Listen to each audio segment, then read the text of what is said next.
Kanchipuram Vakula silks నాణ్యత మా ప్రాధాన్యత. మదీనాగూడ, మియాపూర్, హైదరాబాద్ లో త్వరలో శుభారంభం.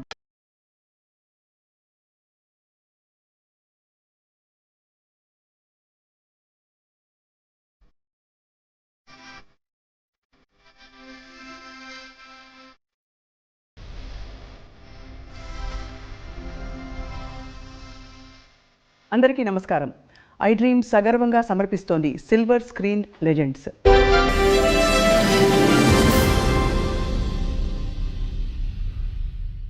నలభై 5 సంవత్సరాల తన సినీ ప్రయాణంలో పాడిన పాటలు సంఖ్యాపరంగా తక్కువైనా కూడా ఆణిముత్యాల లాంటి పాటలు పాడారు. అన్ని బాణీలని స్పృశించారు. లాలు దర్వాజా లస్కర్ బోనాల పండగ, హుషారైన పాట, జోలా జోలమ్మ జోలా, చలాకీ పాట, మాటే మంత్రము, మంచి రొమాంటిక్ మెలడీ, పిబరే రామరసం, భక్తిరస ప్రధానమైన శాస్త్రీయ బాణి, వేదం అణువణువున నాదం, ఎంతో క్లిష్టమైన శాస్త్రీయ బాణిలో ఉండే పాట. ఇవన్నీ పాడింది మనందరికీ సుపరిచిత గాయని శ్రీమతి ఎస్పి శైలజ. అంతేకాదు తన మాటే మంత్రం అనుకున్నాం కదా, డబ్బింగ్ ఆర్టిస్ట్గా ఎందరికో తన గాత్రదానాన్ని చేసి చక్కగా చక్కటి పాత్రల్ని పండించారు. అంతేకాకుండా గృహిణిగా, గొప్ప అన్నకి చక్కనైన చెల్లిగా తన ప్రయాణాన్ని కొనసాగిస్తూ తన జీవితంలో చూసిన అనుభవాలు, పాడిన పాటలు, మధుర స్మృతుల్ని తలుచుకునే ప్రయత్నం ఇవాల్టి సిల్వర్ స్క్రీన్ లెజెండ్ శ్రీమతి ఎస్పి శైలజ గారితో. ఇవాల్టి మన సిల్వర్ స్క్రీన్ లెజెండ్ శ్రీమతి ఎస్పి శైలజ గారితో మాట్లాడబోతున్నాం. శైలజ గారు నమస్కారం. స్వప్న గారు ఎలా ఉన్నారు? బాగున్నాం. మిమ్మల్ని చూసి ఇంకా బాగున్నాం, ఆనందంగా. 45 సంవత్సరాలు కెరియర్ అని మా షో టీం మాట్లాడుతుంటే తెలుసుకున్నాం అనమాట. కానీ మీ గొంతుకి మాత్రం 25 ఏళ్ళు, ఇంకా తక్కువ. ఏం లేదమ్మా, ఏజ్తో తెలుస్తుంది, కొంచెం నాకు తెలుస్తుంది కదా, నా శృతి రేంజ్ తగ్గిందని తెలుస్తుంది. అవునా? బట్ భగవంతుడి అనుగ్రహం అంతే. ఈ మధ్య ఏం పాటలు పాడారు? సినిమాల్లో ఎక్కువ సినిమాల్లో అసలు పాడట్లేదనే చెప్పాలి. బట్ ప్రైవేట్ ఆల్బమ్స్ వాటిలో పాడుతున్నాను. అన్నమాచార్య కీర్తనలు అవి ఈ మధ్యనే పాడడం జరిగింది కొన్నిటికి. ఏదో ఒకటి ఇటు డివోషనల్ కానీ లేకపోతే ప్రోగ్రామ్స్ కానీ అలా పాడుతూనే ఉన్నాను. ఎస్పి శైలజ గారి పాటలు అంటే లిస్ట్ ఆఫ్ టాప్ 30 సాంగ్స్, అవి ఎప్పటికీ గుర్తుండిపోయే మంచి మంచి పాటలు పాడారు మీరు. Thank you. సో అంటే అవి యాదృచ్ఛికమా అలాంటి పాటలు మీకు రావడం, మీరు పాడాక వాటికి ఆ బరువు వచ్చిందని? అట్లా ఏం లేదు, నిజంగానే యాదృచ్ఛికం అనే చెప్పాలి. ఎందుకంటే నేను ఫీల్డ్లోకి రావడమే యాదృచ్ఛికం. నేను అసలు ఒక సింగర్ని అవుతానని, కానీ ఇంట్లో కూడా పెద్ద ఎక్స్పెక్టేషన్స్ ఎవరికీ లేవు. బట్ మా మదర్కి మటుకు ఉండేదన్నమాట. అంటే మిగతా సిస్టర్స్ అందరూ మ్యూజిక్ నేర్చుకున్నారు ఇంట్లో. అవును. సో అమ్మకి ఏంటంటే ఒక్క పిల్లైనా ఒక్క పాట పాడితే బాగుండే సినిమాలో అని. బట్ నాన్నగారేమో కొంచెం స్ట్రిక్ట్గా ఉండరు. ఆడపిల్లలు పెద్దక్కలందరూ నేర్చుకున్నారు మ్యూజిక్. అంటే పాడకూడదా, సినిమాల్లో పాడకూడదా? అంటే స్టేజ్ మీద పాడటం కానీ అవన్నీ లేదు. కావాలంటే ఏదైనా కీర్తనలో పాడుకోండి, ఇంట్లో పాడుకోండి, ఏదైనా ఆరాధనోత్సవాలు జరుగుతాయి, త్యాగరాజ స్వామి, అక్కడ పాడుకోండి, అంతే. ఆ లెవెల్లో ఆలోచించేవారు నాన్నగారు. అమ్మకి ఏంటంటే అన్నయ్య పాడుతున్నారు కదా ఆల్రెడీ, ఒక్క అమ్మాయి ఒక్క పాట పాడితే చాలు నాకు అని ఆవిడ ఆశ.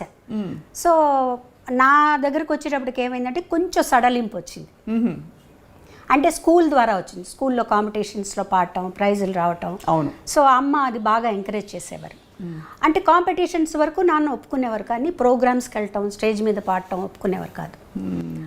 నాన్నగారికి తెలియకుండా పంపించేవారు అమ్మ. నేను కూడా అది పెద్ద సీరియస్గా తీసుకోలేదు. ఏదో పాడుతున్నాను తెలుసు, పాటలు నేర్చుకోవడం ఇష్టం. పెద్ద మనకి వెసులుబాటు కూడా ఉండేది కాదు. అంటే టేప్ రికార్డర్స్ అలా కాకుండా నేను రేడియోలో వినడం, అక్కయ్య దాన్ని నాకు చెప్పడం, రాసుకోవటం, అట్లా నేర్చుకున్నాను నేను. ఎలాంటి పాటలు అప్పుడు నేర్చుకునేవి? అప్పుడు ఎక్కువగా సుశీల్ గారి పాటలే. అసలు రేపల్లె వేచను, రాధకు నీ వేర ప్రాణం, ఇవన్నీ అన్నమాట. నీ దయరాధ, పూజలో సాంగ్స్ అన్నీ సుశీల్ గారి పాటలు, అందరి పాటలు నేర్చుకునేదాన్ని. ఒక పెద్ద చేంజ్ ఏంటంటే అప్పుడు యాదోంకి బారాత్ రిలీజ్ అయింది. ఆ పాటలు అసలు ఎక్కడికో తీసుకెళ్ళిపోయాయి. ఇలా కూడా చేంజ్గా ఉంటున్న పాటలు అంతే తప్పించి నేను సినిమాల్లో పాడాలి అనే ఉద్దేశం అయితే నాకు లేదు. అంటే అనుకున్నా మహా అయితే ఒక పాట పాడతానేమో, అంతే. చదువు మీద, కాంపిటీషన్స్ మీద, వీటి మీదే జాస్ ఉండేదన్నమాట. తర్వాత స్పోర్ట్స్లో ఉండేదాన్ని నేను. నేను ఖోఖోలో స్టేట్ సెలెక్ట్ అయ్యాను అనమాట. సో వాటి మీద ఇంట్రెస్ట్ ఉండేది. అవి ఎప్పుడు ఆంక్షలు లేవా ఆడపిల్లలు స్పోర్ట్స్ ఆడడం ఏంటి? అది కూడా అంటే మాది ఆడపిల్లల స్కూలే కదండి, ఓన్లీ అబ్బాయిలతో ఏం లేదు, అమ్మాయిలతోనే ఆడపిల్లల స్కూల్స్తోనే కాంపిటీషన్స్ ఉండేవి. అందుకని నాన్నగారు దానికి ఏమనేవారు కాదు. సెలక్షన్స్ అప్పుడు మటుకు కొంచెం భయపడ్డారు. ఏలూరులో సెలక్షన్స్ అయింది, స్టేట్ సెలక్షన్స్. అప్పుడు ఎలా పంపించాలి అని టీచర్లు అందరూ వచ్చి పర్వాలేదు మేము తీసుకెళ్తామని చెప్పి జాగ్రత్తగా తీసుకెళ్లారు. మా కజిన్స్ ఉన్నారు ఏలూరులో, అక్కడే ఉండాలి అని అన్నీ చెప్పి మొత్తానికి సెలెక్ట్ అయ్యాను నేను. ఆంధ్రా నుంచి నేను ఒక్కదాన్ని స్టేట్ సెలక్షన్లో నెల్లూరు డిస్ట్రిక్ట్ నుంచి నేను సెలెక్ట్ అయ్యాను అనమాట. అబ్బాబ్బా, అంత ఖోఖో ఖోఖోకి. సరే అప్పుడు యాక్చువల్గా ఇంకా నేను నేషనల్ సెలక్షన్కి వెళ్ళాలి. సో అదే టైంకి నాకు ఫస్ట్ పాట పాడే ఛాన్స్ వచ్చింది. ఆట కాదు పాట దీంట్లోకి వచ్చాను అనమాట. అట్లా జరిగింది. అది కూడా నేను ఒక్క పాట పాడతానని అనుకున్నా, మళ్ళీ వెనక్కి వచ్చేస్తాను, 9th స్టాండర్డ్ ఫినిష్ చేయాలి, 10th చదవాలి, చదువుకోవాలి అనే ధ్యాస, ఆటల మీద ధ్యాస ఎక్కువ ఉండేది. అలా వచ్చిన దాన్ని ఇక్కడ స్థిరపడిపోయాను. అప్పట్లో మీరు పాడుతున్నప్పుడు అన్నయ్య మీ పాట విని ఎలా స్పందించేవారు? కరెక్ట్ చేసేవారా? నాన్నగారు కరెక్ట్ చేసేవారా మీ పాటని? గమకం ఇలా వనాలమ్మా, లేకపోతే ఇది ఇంకా ఈ శృతిలో ఇలా పాడాలని చెప్పి? కానీ నాన్నగారు పెద్దగా ఏ కరెక్షన్ అంటే అంతగా వినేవారు కాదు. అప్పట్లో ఏదన్నా వస్తే రేడియోలో రావటం, లేదంటే మేము రికార్డ్ చేసుకొని చెన్నై నుంచి నెల్లూరు వెళ్ళి నాన్నగారికి వినిపించడం మేము వెళ్ళినప్పుడు అలాగే జరిగేదన్నమాట. సో అన్నయ్య మటుకు చెప్పేవారు. నేను పాడిన వేరే పాటలు కూడా విని ఎక్కువగా నాకు నా మీద సుశీల్ గారి ఇన్ఫ్లుయెన్స్ ఉండేది విపరీతంగా. ఆ స్పష్టత తెలుస్తుంది పలుకులో, చాలా ఉండేదన్నమాట. సో ఎప్పుడు నన్ను హెచ్చరిస్తూ ఉండేవారు, అన్నయ్య నువ్వు సుశీల్ గారి లాగా పాడావంటే మటుకు ఉండలేవు ఇండస్ట్రీలో. ఎందుకంటే ఆవిడ ఉన్నారు, ఆవిడ పాటలు పాడడానికి, ఆవిడ పాటే నువ్వు పాడితే ఇంకెందుకు, నువ్వెందుకు, ఆవిడే ఉన్నారు కదా అని చెప్పేవారు. మొత్తానికి ఏమైందంటే తమిళ్లో పాడేటప్పటికి నా ఒరిజినల్ వాయిస్ నాకు తెలిసింది. వేరే ఏలియన్ లాంగ్వేజ్ అప్పటి వరకు నాకు తెలియదు తమిళ్లో ఎలా పాడాలి, నా ఒరిజినాలిటీ బయటకు వచ్చిందనమాట. సో అప్పుడు లక్కీగా ఏంటంటే ఈ జానపదం టైప్ సాంగ్స్ మనం రావటం వల్ల ఆ ఛాయలు కొంచెం తగ్గాయి. అయినా కంప్లీట్గా పోయాయని నేను చెప్పను, ఆవిడ ఇన్ఫ్లుయెన్స్ నా జన్మాంతరం నా మీద ఉంటుంది. సో అది మటుకు చెప్పేవారు. తర్వాత ఎక్స్ప్రెషన్స్ ఇవ్వాలని చెప్పేవారు. కంపోజ్ చేస్తారు అన్నీ ఓకే, నువ్వేం చేస్తావు దానికి, నీ ఎక్స్ప్రెషన్స్ ఇవ్వాలి ఆ పాటలో. లేకపోతే అక్కడ వాళ్ళు యాక్ట్ చేస్తారు ఓకే, ఆ పాట బ్లాండ్గా ఉందనుకో వాళ్ళు మటుకు ఏం చేస్తారు, ఆ పాట నువ్వు అనుభవించి నువ్వు కూడా కొంచెం నటించాల్సి ఉంటుంది. ఈ రకంగా చెప్పి, లేకపోతే మొట్టమొదటి పాటలు వింటే చాలా స్ట్రెయిట్గా బ్లాండ్గా ఉంటాయి పాటలన్నీ. కానీ అప్పట్లో అంత ఇన్సిస్టెన్స్ కూడా తక్కువ ఉండేది కదా. అంటే మనకి ఉదాహరణకి లీల గారి పాటలు, తర్వాత సుశీలమ్మ, జానకమ్మ, ఆ జనరేషన్లో కొంచెం ఎక్స్ప్రెషన్ ఎక్కువ వచ్చింది. కానీ అంతకుముందు ఇలాంటి ఎక్స్ప్రెషన్ అయితే లేదు, వేరే విధంగా. ఎందుకంటే అది డ్రామాల నుంచి వచ్చారు కదండి, స్టేజ్ నుంచి వచ్చారు. అవును, వాల్యూమ్ ఎక్కువ. అవును, వాల్యూమ్ మీదే ఉండేది పాట అంతా, వాళ్ళకి భావం మీద తక్కువ.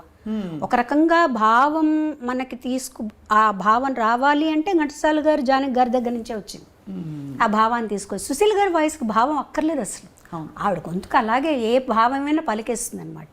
సో వాటి నుంచి నెమ్మదిగా దాటుకుంటూ ఎలా దాటుకోవాలి, మైక్ సెన్స్, మైక్ వాయిస్ని ఎంతలా ఉపయోగించుకోవాలి, మైక్ ముందు ఎలా పాడాలి, స్టేజ్లో మైక్ ముందు ఎలా పాడాలి, ఇవన్నీ వీళ్ళందరినీ చూసి నేర్చుకున్నాను. మీరు పాడే టైంకి కూడా ట్రాక్ సిస్టమ్ ఉండిందా, లేక కొంత నేను వచ్చిన కొత్తలో ట్రాక్స్ లేదండి, ట్రాక్ లేదు, లైవ్. అంటే సింగిల్ టేక్ ఆర్టిస్టులు అందరూ కలిసి వాయించడం అంతే.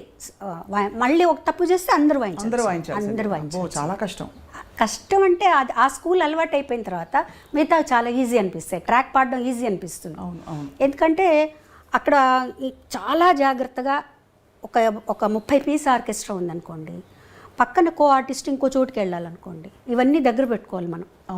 సో ఆ స్ట్రెస్ కూడా ఉంటుంది, అమ్మో నేను తప్పు చేస్తే అంత ఆగిపోతుంది, అన్నీ మొదటి నుంచి మొదలు పెట్టాలి అని చెప్పి చాలా జాగ్రత్తగా. బట్ మీరు బాగా గమనిస్తే వాటికి ఉండే ఏమంటారు ఆ క్లారిటీ, ఆ పాటల్లో ఉండే క్లారిటీ మీకు ట్రాక్ సిస్టమ్స్ అవన్నీ వచ్చేసాక అంత క్లారిటీ లేదు చూడండి. అవును, అది డెఫినెట్గా ఉంటుంది. తర్వాత పోటీ ఉంటుంది, పాడాలి, ఇంకా ఇంప్రూవ్ చేయాలి, పక్క వాళ్ళు ఏం పాడుతున్నారు, వాళ్ళు ఎలాంటి ఎక్స్ప్రెషన్స్ ఇస్తున్నారు, మనం ఎలాంటివి ఇవ్వాలి అనే పోటీ. మీరు వసంత గారు కలిసి పాడారు కదా అప్పుడు పాట, ఫస్ట్ సాంగ్ అదే, ఫస్ట్ సాంగ్ మీరు కలిసి. యాక్చువల్లీ మీరు హైదరాబాద్ వస్తే మళ్ళీ మిమ్మల్ని తిరిగి కాంపిటీషన్కి వచ్చాను హైదరాబాద్కి, all India some singers competition. మన చిత్తరంజన్ గారే దానికి జడ్జిగా వచ్చారు. ఆ రోజు పాడేసి లక్కీగా నేను వసంత ఇద్దరం పాడేసి ట్రైన్ ఎక్కాము. ఇద్దరు కలిసి పాడారా? లేదు, తను ఒక సాంగ్ నేను ఒక సాంగ్. తనకు ఫస్ట్ ప్రైజ్, నాకు సెకండ్ ప్రైజ్ వచ్చింది ఆ కాంపిటీషన్. ఏం పాట పాడారు గుర్తు చేస్తారా? తనేమో రారయ్య పోయిన వాళ్ళు అని గాజులకి స్టైల్ ఒక పాట పాడింది. నేను ఏం పాడానో నాకు అంతగా గుర్తులేదు. రాధకు నీవేర ప్రాణమే పాడాను అనుకుంటానండి. సో అది పాడిన తర్వాత మధ్యాహ్నానికి మాకు అప్పుడు ఫోన్లు ఎవరింటికో తెలిసిన వాళ్ళ ఇంటికి ఫోన్ చేసి అన్నయ్య పిల్లలిద్దరిని ట్రైన్ ఎక్కించి మార్నింగ్ కల్లా చెన్నైలో ఉండేటట్టు చేయమన్నారు అనమాట. సో ఆ కాంపిటీషన్ పాడి ట్రైన్ ఎక్కి వచ్చేసాం. అది 1977 1977 13th ఫిబ్రవరి 14th ఫిబ్రవరి పాడామని. అబ్బా, గూస్ బంప్స్ వస్తున్నాయి మీరు చెప్తుంటే. అంటే అంతకాలం క్రితం. సో అప్పుడు లలిత సంగీతం బాగా ప్రాచుర్యంలో ఉంది. అవునండి. విడిగా నేర్చుకోవడం అలా ఉండిందండి? అంటే లలిత సంగీతం అవన్నీ ఏదైనా మంచి పాటలు ఉన్నాయి. ఇప్పుడు కచేరీలు చేసేటప్పుడు అప్పుడు లలిత సంగీతం కూడా పాడేవాళ్ళు. సినిమా పాటలతో పాటు లలిత సంగీతాలు పాడేవాళ్ళం, అందరూ పాడేవాళ్ళు, కో సింగర్స్ అందరూ. సో ఆ లెక్కగా నేర్చుకున్నాను అనమాట కొన్ని పాటలు. ఒక్క పాట గుర్తు చేసుకోగలుగుతారా? ఒక పల్లవి. లలిత సంగీతమా? మీ ఇష్టమైన పాట. లలిత సంగీతం ముఖ్యంగా ఎందుకంటే అది మనకి తరచుగా వినిపించదు. ఇది యాక్చువల్గా నేను పాడే లలిత సంగీతం ఏంటంటే చాలా ప్రాచుర్యం పొందింది, కానీ ఎవరు రాశారు, ఎవరు కంపోజ్ చేశారని తెలియదు. మా సిస్టర్ రాసింది, తనే కంపోజ్ చేసింది అనమాట. ఇది అప్పుడు డీడీలో వచ్చింది. నేను అన్నయ్య గారు పాడేటప్పుడు అన్నమాట. నిన్ను పిలిచాను వెదకి అలిశాను, అయినా కానరాకున్నావు నీవు. నిన్ను పిలిచాను వెదకి అలిశాను, అయినా కానరాకున్నావు నీవు. మురళిని మ్రోగించు జాలిని చూపించు, మురళిని మ్రోగించు జాలిని చూపించు, లాలించి పాలించి కరుణ చూపించు, నన్ను లాలించి పాలించి కరుణ చూపించు. నిన్ను పిలిచాను వెదకి అలిశాను, అయినా కానరాకున్నావు నీవు. మీరే గుర్తుపెట్టుకున్నారు చక్కగా. ఎంత చక్కటి పాట, ఎలా మర్చిపోతామండి ఈ పాట. మేము పెరుగుతున్నప్పుడు ఈ పాటలన్నీ కూడా వినికిడి మీద చాలా ఇష్టమైన. ఇప్పటికీ ఈ మధ్యలో కూడా టెలికాస్ట్ అవుతుంది. నిత్య సంతోష్ గారు ఫోన్ చేశారు, అది ఎవరు రాశారో కొంచెం చెప్తారా లిరిక్స్ అంటే, మా సిస్టర్ ద్వారా పంపించామన్నమాట అది. సో అలా పాట ప్రయాణం మొదలై మీరు పాటకే ఖోఖో కాదని చెప్పి ఇటు మళ్ళీపోయారు. ఖోఖోని మిస్ అయ్యారా కొంచెం? అయ్యో వెళ్ళి ఆడాలి. డెఫినెట్గా స్కూల్ మిస్ అయ్యాను నేను. అంటే 9th మధ్యలోనే వచ్చేసాను. వచ్చేసిన తర్వాత ఇంకా ఒక తమిళ్లోకి వచ్చేసిన తర్వాత కొంచెం బాగా తమిళ్లో ఎక్కువ బిజీ అయిపోయాను నేను. సో అప్పుడు 9th మధ్యలో ఆపేసి రావాల్సి వచ్చిందనమాట. తర్వాత 10th ప్రైవేట్గా రాసి చదివాను. బట్ ఆ స్కూల్ అట్మాస్ఫియర్, కాలేజ్ అట్మాస్ఫియర్ ఇవేవి తెలియవు నాకు. బట్ ఎలా అయినా డిగ్రీ చేయాలని ఒక ఆశ.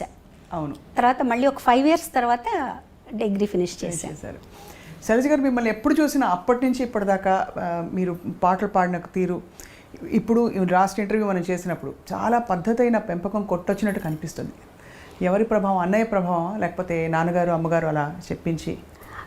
ఎక్కువ చెప్పాలంటే అమ్మగారు, ముగ్గురిది ప్రభావం ఉందండి. ముందు అమ్మగారు ఎంత మనకి స్వాతంత్రం ఇస్తారో అంత స్ట్రిక్ట్గా ఉండేవారు. దాన్ని మీరు ఉపయోగించుకోండి తప్పించి దాన్ని నిరుపయోగం చేసుకోకూడదు. నేను ఇచ్చే స్వాతంత్రాన్ని దాన్ని చక్కగా ఉపయోగించుకోండి, అంతేగాని ఓవర్గా ఇవన్నీ ఉండకూడదు. పద్ధతిగా అలా ఉండాలి. ఉదాహరణకి అంటే కట్టుబొట్టు అలాగా? కట్టుబొట్టు అలాగే అంటే ఎంత అమ్మ అంటే, మేము స్కూల్కి వచ్చాక 2 జడలు వేసుకోవడం స్కూల్లో తప్పనిసరి కాబట్టి వేసుకునేవాళ్ళం. మా అక్కయ్యలు 2 జడలు కూడా వేసుకోకూడదు, 1 జడ వేసుకోవాలి. 2 జడలు కంటే 1 జడ ఇంకా పద్ధతి అలా ఉండేవాళ్ళమాట. మా దగ్గరకు వచ్చినప్పుడు స్కూల్కి కంపల్సరీగా ఇలా కట్టుకొని వెళ్ళాలి, 2 జడలు కట్టుకుని వెళ్ళాలి. సో అది అలవాటు అయిపోయింది, అలా ఉండేది. తర్వాత సినిమాలు కూడా మా అమ్మగారు నాన్నగారు, మా నాన్నగారు అస్సలు సినిమాలు చూడరు, మా అమ్మగారు బయటికి రారు. ఎప్పుడన్నా ఏదన్నా సినిమా బాగుంది అంటే చూసి ఎవరన్నా వచ్చి చెప్తే ఈ సినిమా చూడొచ్చు అంటే మమ్మల్ని పంపించేవాళ్ళు.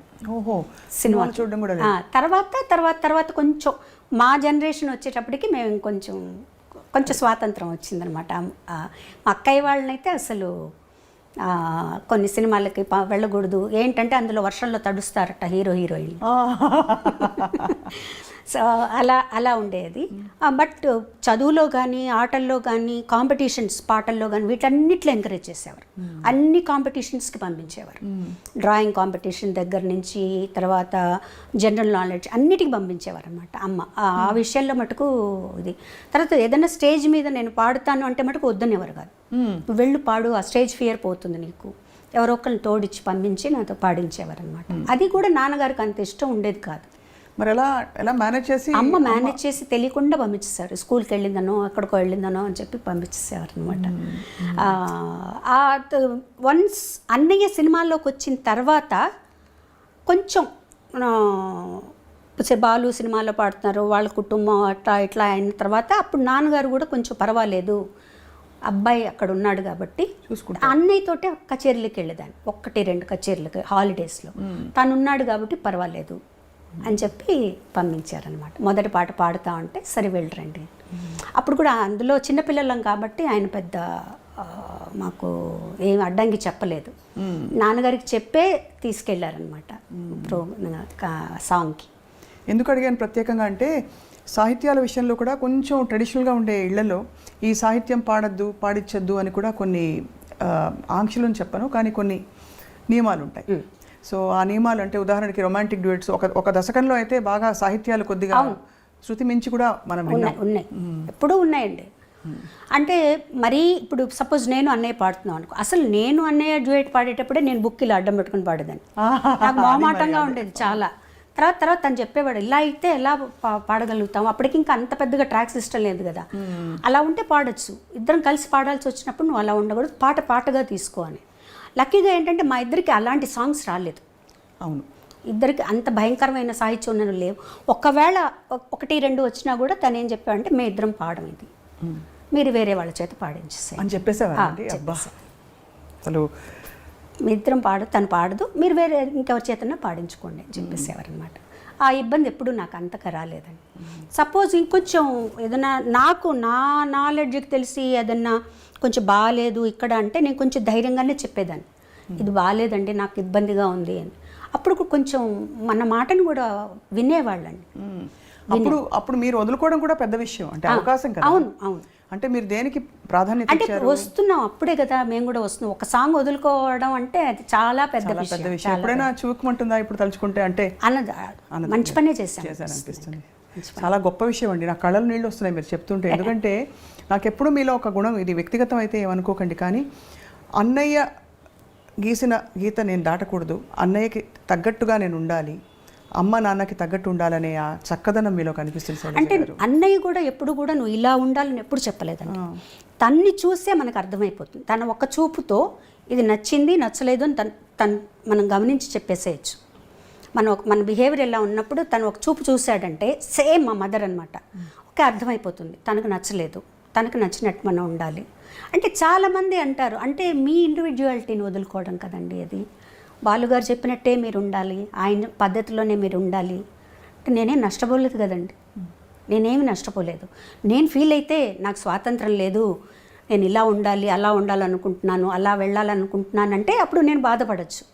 నాకేమాత్రం లేదు, ఓకే నేను ఎందుకంటే తను ఎంత కష్టపడుతున్నాడో, తను ఎంత పద్ధతిగా ఉన్నాడో, అందరితో ఎలా మెలుగుతున్నాడో అవన్నీ తన్ని ఇక్కడికి వచ్చాక చెన్నై వచ్చాక నాకు అర్థమైంది. పెద్ద ఫ్యామిలీ మాది, ఆ ఫ్యామిలీని అంతా తనే పోషిస్తున్నారు. అలాంటప్పుడు తను ఎంత పద్ధతిగా ఉండాలి, ఎంత వర్క్ చేయాలి, డే అండ్ నైట్ వర్క్ చేసేవాడు.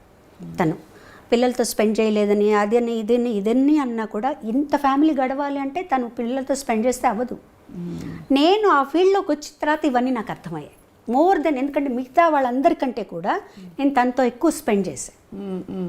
సో నాకు అప్పుడు అర్థమైంది తను నలుగురితో ఎలా ఉంటారు, ఏమన్నా ఏ ప్రాబ్లమ్స్ ఉన్నా అవి ఇంటి దగ్గర. వన్స్ స్టూడియోకి వచ్చేసాక అసలు కంప్లీట్గా బాలసుబ్రహ్మణ్యం ఆ పాటకు చేంజ్ అయిపోతాడు అంతే. సో ఇవన్నీ కూడా ప్రొఫెషనల్గా మనం ఇలా ఉండాలి, ఈ పద్ధతిలో ఉండాలి. మనలో అనవసరంగా ఒక మాట మనం మాట్లాడకూడదు, మన గురించి ఇంకొకళ్ళు మాట్లాడకూడదు అంతే. ఆ పద్ధతి అట్లా అలవాటైపోయింది తనతో ఉండి.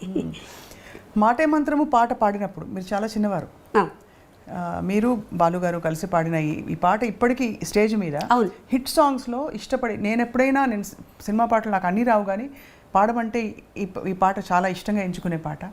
ఆ పాట పాడినప్పుడు అంత అలవోకగా, అంత పవిత్రంగా, బ్యూటిఫుల్ మెలడీ, అది రొమాన్స్ పలికించడం కూడా అంత అందంగా ఎలా పాడారండి? యాక్చువల్గా మొదట తమిళ్లో వచ్చిందండి అది. తమిళ్లో ఇళయరాజా గారు, జెన్సీ గారు పాడారు.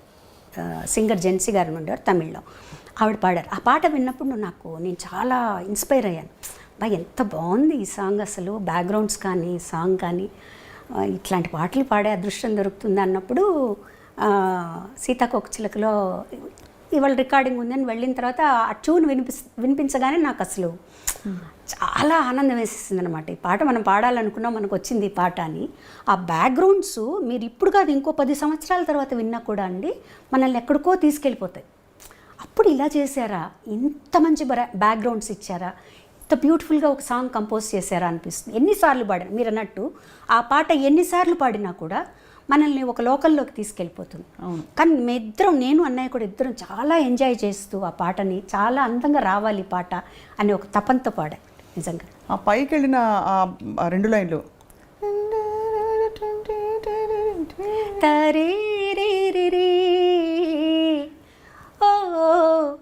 అదొకటి అందమైనది. ఇది ఒకటి థర్డ్ బ్యాక్గ్రౌండ్. ఆ పాటకంతా ఆయువు పట్టు మూడో బ్యాక్గ్రౌండ్ విజయం అది చాలా అద్భుతంగా ఉంటుందండి. అసలు అది బాగుంటుంది. దాని తర్వాత వచ్చే వైలిన్ బిట్టు, అది కూడా అద్భుతంగా ఉంటుంది, చాలా బాగుంటుంది. నిజంగా ఎంజాయ్ చేస్తూ పాడాం. అది పెద్ద పీస్ ఆర్కెస్ట్రా, మళ్ళీ లైవ్లో చేసి అంతా లైవ్ బాబోయ్. అసలు మళ్ళీ మీరు చూడండి, నాకు అంటే అంత లైవ్తో పాడడం, పక్కన అందులో ఒక దిగ్గజం.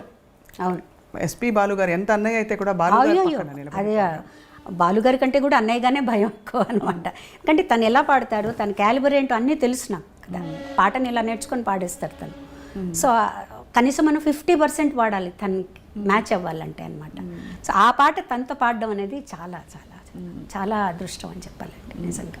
సో తర్వాత మీరు కూచిపూడి ఆర్ట్స్ అకాడమీలో వసంత గారు మాత్రమే నేర్చుకున్నారా? మీరు డాన్స్ చేశారా? వసంత గారు మట్టుగా నేర్చుకున్నారండి. నేను భరతనాట్యం నేర్చుకున్నాను. మీరు భరతనాట్యం నేర్చుకున్నారు?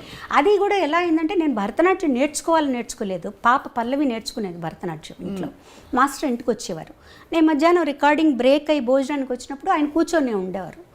ఆ పాప ఒకరోజు తలనొప్పని, ఒకరోజు కాలు నొప్పని ఏదో ఒకటి చెప్పేది. వాళ్ళ స్కూల్లో టైర్డ్గా ఉందనో, ఆదివారం ఇవన్నో. అప్పుడు పాప ఆయన చూస్తే జాలేసి, నాకు ఊరికే చెప్పండి సార్, మీరు ఊరికే కూర్చోన్నారు కదా, నాకు చెప్పండి అని. అలా నేను నేర్చుకుని ఆయన అన్నయ్యతో చెప్పారు. ఆవిడ నా చేత అరంగేట్రం అంతవరకు వస్తుందని కూడా నాకు తెలియదు అసలు. తర్వాత ఇంట్లోకి ఎవరు ఎక్స్పెక్ట్ చేయాలి అరంగేట్రం చేసే లెవెల్కి డాన్స్ చేస్తామని. తర్వాత అరంగేట్రం చేయిద్దామండి అన్నారు. అంటే అన్నయ్య అన్నారు, నాకు తెలిసి తను ఎలా చేస్తుందో నాకు తెలియదండి, అంటే ముందు గజ్జె పూజ చేస్తారు కదా, అది చేద్దాము అని చిదంబరంలో టెంపుల్లో చేసాం గజ్జె పూజ. అప్పుడు అన్నయ్యకి కాన్ఫిడెన్స్ వచ్చింది. ఆ తర్వాత అరంగేట్రం ఏమన్నారు అప్పుడు చూసి మీ డాన్స్? చాలా నేను ఎక్స్పెక్ట్ చేయలేదు అసలు నువ్వు డాన్స్ చేస్తావని. ఇలా ఎవరికీ తెలియదు ఇంట్లో. ఊరికే ఆయన చెప్పేవి నేర్చుకునేవాళ్ళు, నా పాడికి నేను చేసుకుంటూ ఉండేదాన్ని. అది అయిన తర్వాత నేను 2-3 ప్రోగ్రామ్స్ కూడా చేశాను. ICF ఇంటర్గల్ కోచ్ ఫ్యాక్టరీ వాళ్ళకి, తర్వాత కళాసాగర్ వాళ్ళకి చేశాను.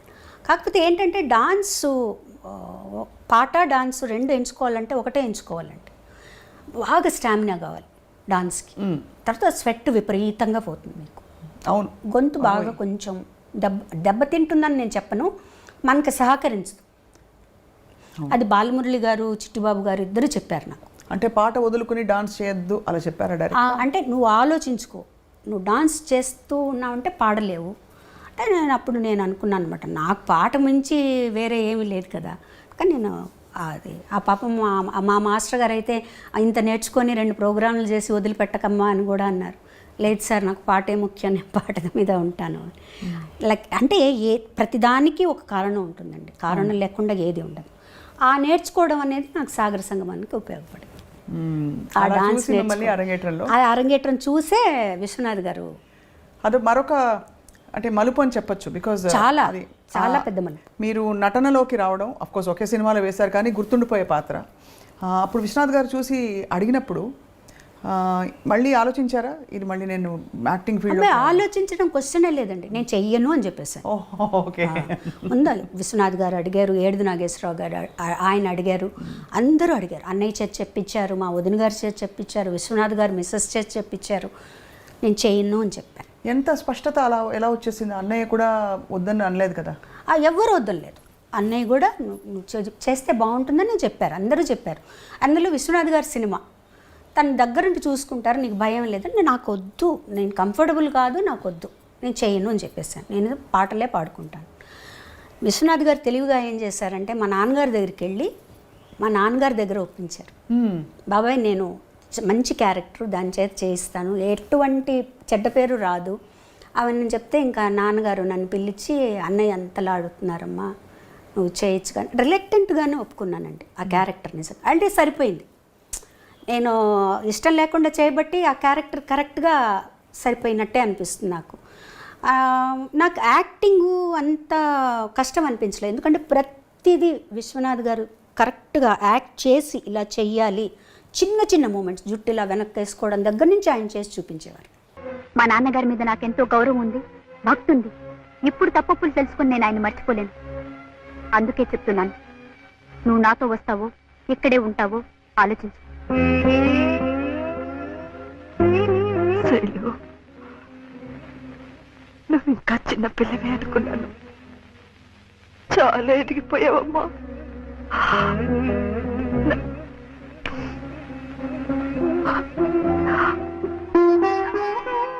నన్ను వదిలి వెళ్ళిపోతావా?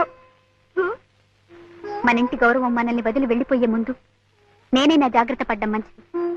అందుకే ఇప్పటికీ మించిపోయింది లేదు. ఎవరిని కావాలనుకుంటున్నావో ఆలోచించుకో. కానీ అయినా మీరు అలా పట్టేసి, ఎందుకంటే ఆ పాత్రలో మీకోసమే ఆ పాత్ర అల్లినట్టు అనిపిస్తుంది. అది మనకి విశ్వనాథ్ గారిలో ఉందండి. అది అదే నేను చేసిన ఒక్క సినిమా కాబట్టి నాకు అనిపిస్తుంది ఆయనలో ఉంది అది.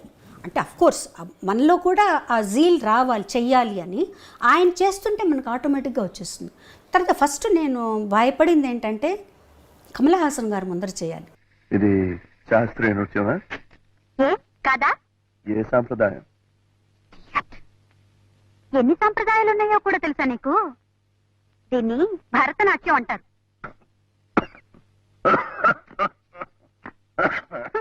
అమ్మో, అది నాకు అసలు నాకు వచ్చే ఆయన చెప్పినట్టు ఏదో కోతులు అవి గెంతులు వేస్తున్నట్టు, భూతాలు దయ్యాలు అన్నట్టు ఆ నా డాన్స్ సినిమా డాన్స్కి సరిపోదు. ఎందుకంటే సినిమా డాన్స్లో అన్నీ మిక్స్ అవుతాయండి, కథక్కు అన్నీ మిక్స్ చేస్తారు, కూచిపూడి ఎక్కువగా ఉంటుంది శేషు మాస్టర్ గారికి డాన్స్లో. అందులో ఆ సినిమాకి 3 డాన్స్ మాస్టర్లు. సో ఇలా అందులో ఒక పాటకి శేషు మాస్టర్ గారు, ఒక పాటకి రఘురామ్ మాస్టర్ గారు. నాకు వేదానికి రఘురామ్ మాస్టర్ గారు, ఓం నమ శివాయకి శేషు మాస్టర్ గారు. శేషు మాస్టర్ గారు అయితే 1 వీక్ నాకు రిహార్సల్స్ ఇప్పించారు. అంటే పాట పెట్టి రిహార్సల్స్ అంత రిహార్సల్ చేసి అంతా ఓకే చేసుకున్న తర్వాత సెట్కి వెళ్ళిపోయిన తర్వాత విశ్వనాథ్ గారు ఈ మూమెంట్ మార్చేద్దాం, ఆ మూమెంట్ ఇలా మార్చేద్దాం, నాకు భయం వచ్చేసేది, బాబోయ్ నేను చేయలేనేమో అని. కానీ చేయించారు, బాగా చేయించారు. నీకేం భయం లేదు, నువ్వు టైం తీసుకో అని. బట్ డాన్స్ కొంచెం కష్టపడ్డాను, కానీ నటన మటుకు విశ్వనాథ్ గారు చెప్పినట్టే చేశాను. ఆయన ఎలా చెప్తే అలా చేశాను. ఏమిటి మమ్మీ ఉన్నట్టుండి ఎక్కడికి ప్రయాణం? డాక్టర్ తాతగారింటికి. అక్కడే కొన్నాళ్ల పాటు ఉండి నువ్వు డాన్స్ నేర్చుకోవాలి. ఇంకా కొత్తగా నేర్చుకునేదే ఉంది, ఎన్నో ప్రోగ్రామ్స్ సన్మానాలు అయ్యాక. అదేనే నేను చేసిన పొరపాటు. పాకడం కూడా సరిగ్గా రాని పాప పరిగెత్తుతానంటే సరే అన్నాను. ఓహో, అయితే కొత్తగా నడకలు నేర్పే గురువు గారు అక్కడే ఆ ఊళ్ళోనే ఉన్నారన్నమాట. అవును. ఎవరు? బాలకృష్ణ గారు. వాట్?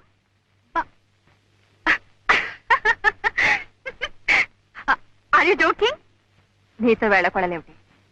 కానీ టైం అయింది. నో, నన్ను గురించి అంత చండాలంగా రాసిన తర్వాత నేను వాడి దగ్గర శైలు, బాలకృష్ణ గారు నీకు గురువు గారు. ఆయన గారి దగ్గర నేనే నేర్చుకుంటాను. కానీ ఇప్పుడు వెనక్కి తిరిగి ఆలోచించుకుంటే అండి, నేను కానీ ఆ సినిమా వద్దు అనుకొని ఉంటే ఎంత మంచి పాటలను పోగొట్టుకొని ఉండేదాన్ని. అయ్యో కదా, ఎందుకంటే ఆ సినిమాలో నేను యాక్ట్ చేస్తాను అని చెప్పిన తర్వాత అన్నయ్య గారు విశ్వనాథ్ గారికి ఇళయరాజు గారికి చెప్పారు, ఇందులో శైలజకి పాటలు ఉంటే అవి శైలజ పాడుతుంది అని చెప్పారనమాట. అప్పటికి నేను ఒప్పుకోలేదు. పూజ కార్యక్రమం అయిపోయింది, జానకి గారు ఓం నమ శివాయ పాడేశారు. అది ఒక అదృష్టం. అదొక అదృష్టం అండ్ అది లాజికల్ గా కూడా లాజికల్ కూడా వేరే వాళ్ళు పాడతారు, వేరే వాళ్ళే పాడతారు డాన్స్ కాబట్టి అది లాజికల్గా కూడా పాడు. ఆ తర్వాత రాజా గారు ఏమన్నారంటే ఇంకో ఒక్క సాంగ్ తనకు వస్తుంది, అది తను పాడుతుంది, ఇంకో మంచి పాటలు కూడా ఉన్నాయి, తన చేతి పాడిద్దామని నాద వినోదము వేవేల గోపెమ్మల భేదము పాడించారనమాట.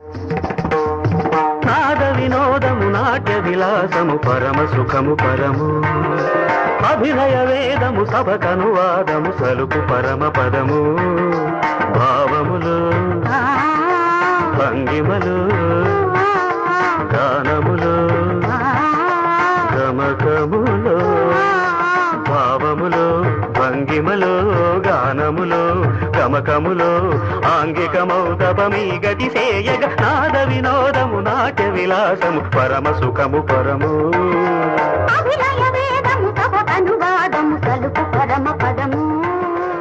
ఎంత బ్యూటిఫుల్ బ్యూటిఫుల్ సాంగ్స్ నిజంగా. ఐ థింక్ రాబోయే 50 సంవత్సరాలు అసలు ఏమాత్రం ఇది ఇప్పుడే పుట్టిన పాటలాగా పాడుకుంటున్నారు, ఇప్పుడు కూడా అంతే కదండి. అవును. తర్వాత ఇంకోటి ఏంటంటే ఆ టైంలో ఆ పాటలు నా చేత పాడించాల్సిన అవసరం లేదు వాళ్ళకి. సుశీల్ గారు ఉన్నారు, జానక్ గారు ఉన్నారు, వాణిజ్యరామ్ గారు ఉన్నారు, ఇంతమంది ఉన్నప్పుడు నా చేత ఇప్పుడు నేను పాడింది అనుకోండి నా చేత పాడించవచ్చు, మిగతా పాటలు కూడా నా చేత పాడించాల్సిన అవసరం లేదు. అంత మంచి సాంగ్స్ వచ్చాయి నాకు. అసలు సాగర సంగమం అంటే నాకు ఆ సాంగ్స్ కోసమే నేను తర్వాత ఆలోచించుకున్నాను, యాక్టింగ్ అన్ని పక్కన పెట్టేద్దాం. అండ్ అది కూడా రికార్డింగ్కి వెళ్ళినప్పుడు మీరు ఇబ్బంది పడి భయపడ్డారు, మళ్ళీ నేర్చుకుని ప్రాక్టీస్ చేసుకురా. వేదం సాంగ్ అలాగే అయింది, అంటే అన్ని లైవ్ సాంగ్. వేదం లైవ్గా తీసామండి, లైవ్ అక్కడికి వెళ్ళి నేర్చుకున్నాం, అక్కడికి వెళ్ళి అప్పుడే నేర్చుకుని అప్పుడే పాడడం. అది స్వరం నేర్చుకున్నామండి ఫస్ట్. మేము స్వరం చెప్పారు నాకు అసిస్టెంట్ గారు, ఏం చేస్తారంటే మా స్వరం పాడాలి మీరు, స్వరం నేర్చుకోమంటారు. నేను స్వరం పాడడం ఎప్పుడు ఈజీ, అకారం కంటే కదా, స్వరం పాడేశాను. మానిటర్లో విని ఇళయరాజా గారు అన్నారు స్వరం కాదు నాకు ఆలాపన కావాలి అన్న. రావట్లేదు ఆ ఫాస్ట్నెస్కి ఆలాపన. నేను చాలా టెన్షన్ పడిపోయాను, అన్నయ్య వేరే చోటుకి వెళ్ళాలి, వాళ్ళు ఇంత మంచి పాట ఇచ్చారు, పాడుతా అసగం భయం. అప్పుడు ఇళయరాజా గారు ఒక పని చేయి, నువ్వు స్వరం ఆయన అర్థం చేసి నువ్వు స్వరం పాడేసేయి, రేపు మార్నింగ్ వచ్చి నైట్ అంతా ప్రాక్టీస్ చేసి మార్నింగ్ వచ్చి ఆలాపన పాడు. ఆ బిట్ ఆలాపన పాడేసేమన్నారు. నైట్ అంతా ప్రాక్టీస్ చేసి మార్నింగ్ వెళ్తే ఎంత సులభంగా అనిపించిందో అసలు. అంటే నేను అడిగాను, ఏంటి సార్ నిన్న రాలేదు ఇవాళ ఎట్లా వచ్చిందంటే, సాధనమ్మా అంతే, నిన్న టైం లేదు నీకు పట్టుకోవడానికి, రాత్రంతా ప్రాక్టీస్ చేసో సాధన ఉంటే ఆటోమేటిక్గా వస్తుంది.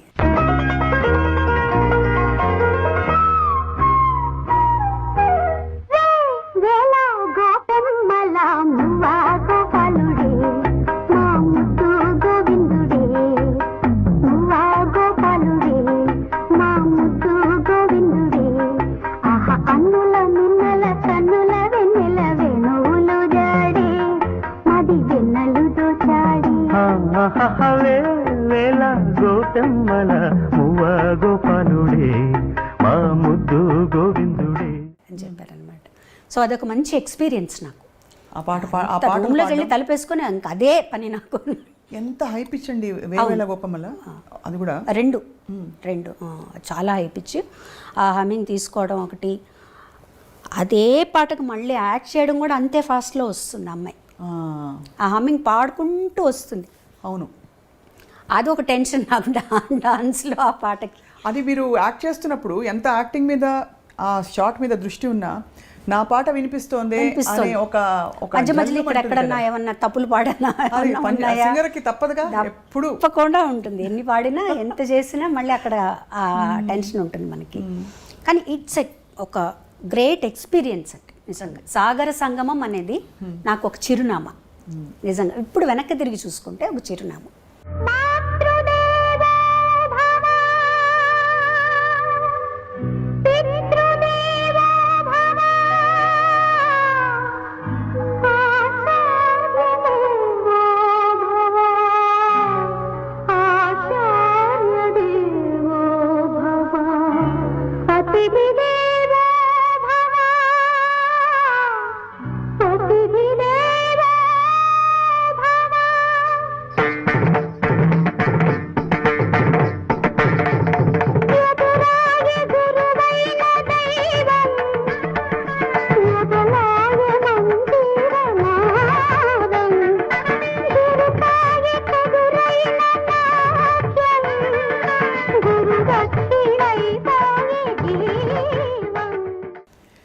ఈ టైంకి యాక్చువల్లీ అంటే మామూలుగా మనకి మన జీవితం గురించి ఒక ఐడియా ఉంటుంది, మనం ఇలా ఉండాలి, ఇది అవ్వబోతున్నాను నేను అని.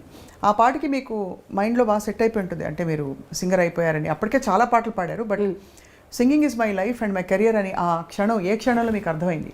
ఊరికే ఒకటి అర పాటలు వస్తూ అవకాశాలు వస్తూ పాడడం అది ఓకే, బట్ నేను పాట కోసమే పుట్టాను, పాట మాట నాకు అని చెప్పి ఎప్పుడు అర్థమైంది? నాకు వన్స్ నేను ఎక్స్పెక్ట్ చేయని విధంగా, ఇప్పుడంటే మనం నెలకి నేను 2 పాటలు పాడానండి, 3 పాటలు పాడానండి చెప్పుకుంటున్నాను. నేను ఎక్స్పెక్ట్ చేయని విధంగా ఒక రోజు 7 పాటలు పాడాను. ఒక రోజు 7 పాటలు పాడాను. ఒక నెలలో 30 పాటలు పాడాను. సో ఇలా ఉన్నప్పుడు నాకే ఆశ్చర్యం వేసే, అసలు నా చేతి ఇలా పాడిస్తున్నారు వీళ్ళు. అంటే నాకెప్పుడు నా మీద నాకు ఒక తక్కువ అభిప్రాయం ఇప్పుడు ఉంది, ఎప్పుడు ఉంటుంది అది. అంటే ఒక సింగర్కి ఉండవలసిన లక్షణాల కంటే కూడా ఎక్కువ అభిమానం వచ్చేసిందేమో నా మీద జనాలకి అనే, ఇది నా క్యాలిబర్ ఇంతేనేమో. ఎందుకు అనిపించింది అలాగా? ఎందుకు అనిపించింది అంటే ముఖ్యంగా సాగర సంగమంలో పాట నేను ఇది పాడలేకపోయానే అని, కొన్ని పాటలు పాడలేకపోయినప్పుడు అట్లా అనిపించేది అనమాట. మళ్ళీ తర్వాత కొంతమంది సింగర్స్ కొన్ని చెప్పేవాళ్ళు, లైక్ యేసుదాస్ గారు, వీళ్ళందరూ అనేవాళ్ళు, ఎప్పుడు అలా ఇన్ఫీరియారిటీ కాంప్లెక్స్ ఉండకూడదు. నీకు ఒక సాంగ్ వస్తుందంటే అది నీ వల్ల వస్తుందా? కాదు, భగవంతుడు పంపిస్తున్నాడు, ఈ పాట అమ్మాయికి ఇవ్వాలి అని, అంతే పాడాలి. మనకి ఇచ్చింది మనం వదులుకోకూడదు. మనం అన్నయ్యకి కూడా చెప్పేవారు ఆయన.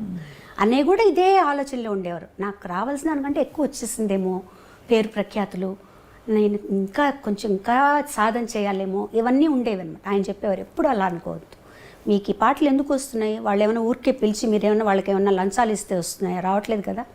వాళ్ళు తలుచుకొని పాట తలుచుకోగానే మీ పేరు గుర్తొస్తుంది. ఇంతమంది సింగర్స్లో మిమ్మల్ని మీ పేరు ఎందుకు గుర్తొస్తుంది?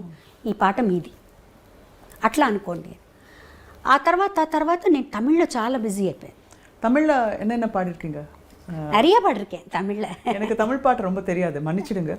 ஏதாவது ஒரு నా మొదల పాడియ ఫస్ట్ పాడిన పాట ఇళయరాజా గారిది ఎలా జరిగిందంటే, ఆయన ఆడిషన్కి పిలిచారు నన్ను. పిలిచి ఆయన ఇన్ఛార్జి శ్రీనివాసన్ గారు ఉండేవారు, అన్నయ్యకి కూడా ఆర్కెస్ట్రాకి అతనే ఇన్ఛార్జ్. అతను వెళ్ళి చెప్పారనమాట ఇళయరాజా గారితో, ఇట్లా బాలు సిస్టర్ కచేరీలో పాడుతోంది, ఎందుకంటే రాజా గారు కూడా అన్నయ్యతో కచేరీలో పాడారు కదా, పాడుతోంది, నువ్వు పాడిస్తే బాగుంటుందేమో అంటే బాగుంటుంది కానీ బాగాలేదు అనుకో, అప్పుడు నేను పాడించకపోతే బాలు ఏమన్నా అనుకుంటాడేమో, తను సరిగ్గా పాడలేకపోతే అని అన్నారట. అట్లా వద్దు, నువ్వు ఆడిషన్ చేయి, నీకు నచ్చితేనే పాడించు అన్నారు. మీకు కూడా ఆడిషన్? నేను హెచ్ఎంవికి వెళ్ళి కూడా ఆడిషన్ చేశానండి.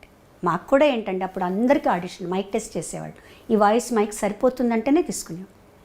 హెచ్ఎంవిలో చేశారు నాకు మా ఆడిషన్. తర్వాత ఏవిఎంలో రాజాగారు పిలిపించారు. పిలిపించి ఏదో పాట పాడమన్నారు, పాడాను. పాడిన తర్వాత ఒకటే మాట అన్నారు, రేపు ఉదయం రికార్డింగ్ వచ్చేసేయి అన్నారు. నాకు అసలు అర్థం కాలే తమిళగా.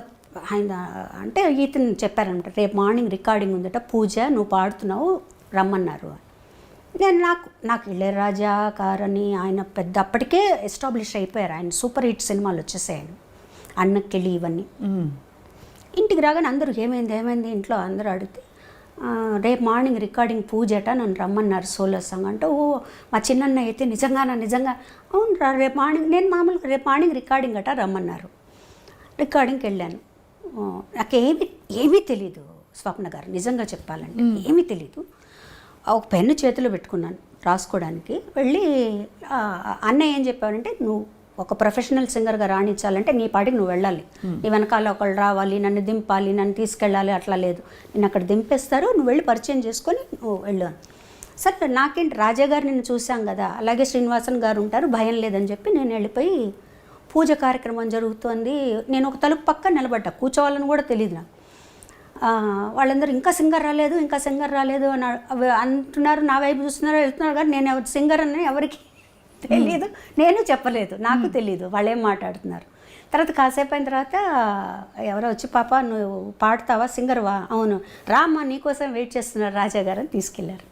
అలా ఫస్ట్ సాంగే సూపర్ హిట్ సాంగ్ ఇచ్చారు.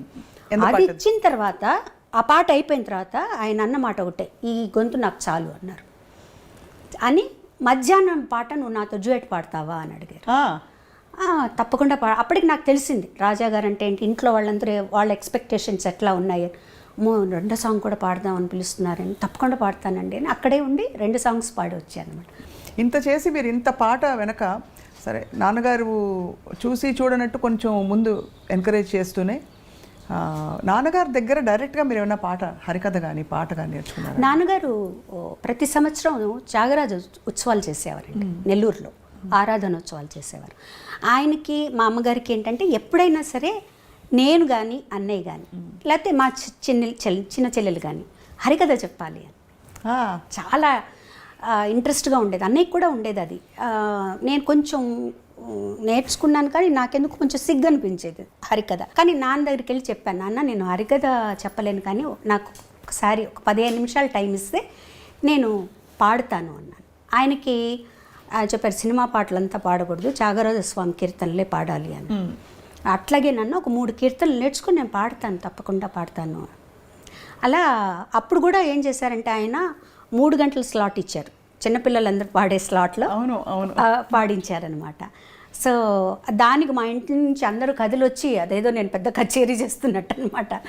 అమ్మ, కజిన్స్, సిస్టర్స్ అందరూ వచ్చి కూర్చొని విని మా అమ్మ నాన్నగారిని అడిగింది ఎలా పాడిందంటే, పర్వాలేదు ఆ 3 గంటలు ఆ పిల్లలకి దానికి కరెక్ట్గానే పాడింది, పర్వాలేదు ఇంకా సాధన చేయాలి అనేవారు. ముఖ్యంగా అలాంటి పాటలు ఏదన్నా నేను కాంపిటీషన్లో పాడుతున్నానన్నప్పుడు మటుకు దగ్గర కూర్చోపెట్టుకొని తాళం అది చెప్పి ప్రాక్టీస్ చేయించేవారు నాన్నగారు. మంచి పాటలు పాడుతూ ఒక్కసారి ఒక కాంపిటీషన్కి పెండ్యాల గారు జడ్జిగా వస్తున్నారు. సో అది చెప్పాము నాన్నగారికి, ఇట్లా పెండ్యాల గారు జడ్జిగా వస్తున్నారు, నేను పాడుతున్నా అంటే ఆషామాషి పాటలన్నీ పాడకూడదు, నువ్వు పాడితే మంచి పాట పాడు అంటే, నేను పూజలు పూలు తెచ్చాను పాడదాం అనుకున్నాను. వద్దు అంత సింపుల్ సాంగ్ పాడకూడదు, వచ్చేవారు ఎవరనుకుంటున్నావు పెండ్యాల గారు అంటే, అప్పుడు దాంట్లోనే నీ దయ రాదా తీసుకున్నాను అనమాట. అది కూర్చోబెట్టి పాడించి మా నాన్న తాళం వేయించి మొత్తానికి ప్రైజ్ వచ్చేసిందిగా, ఫస్ట్ ప్రైజ్. అబ్బో.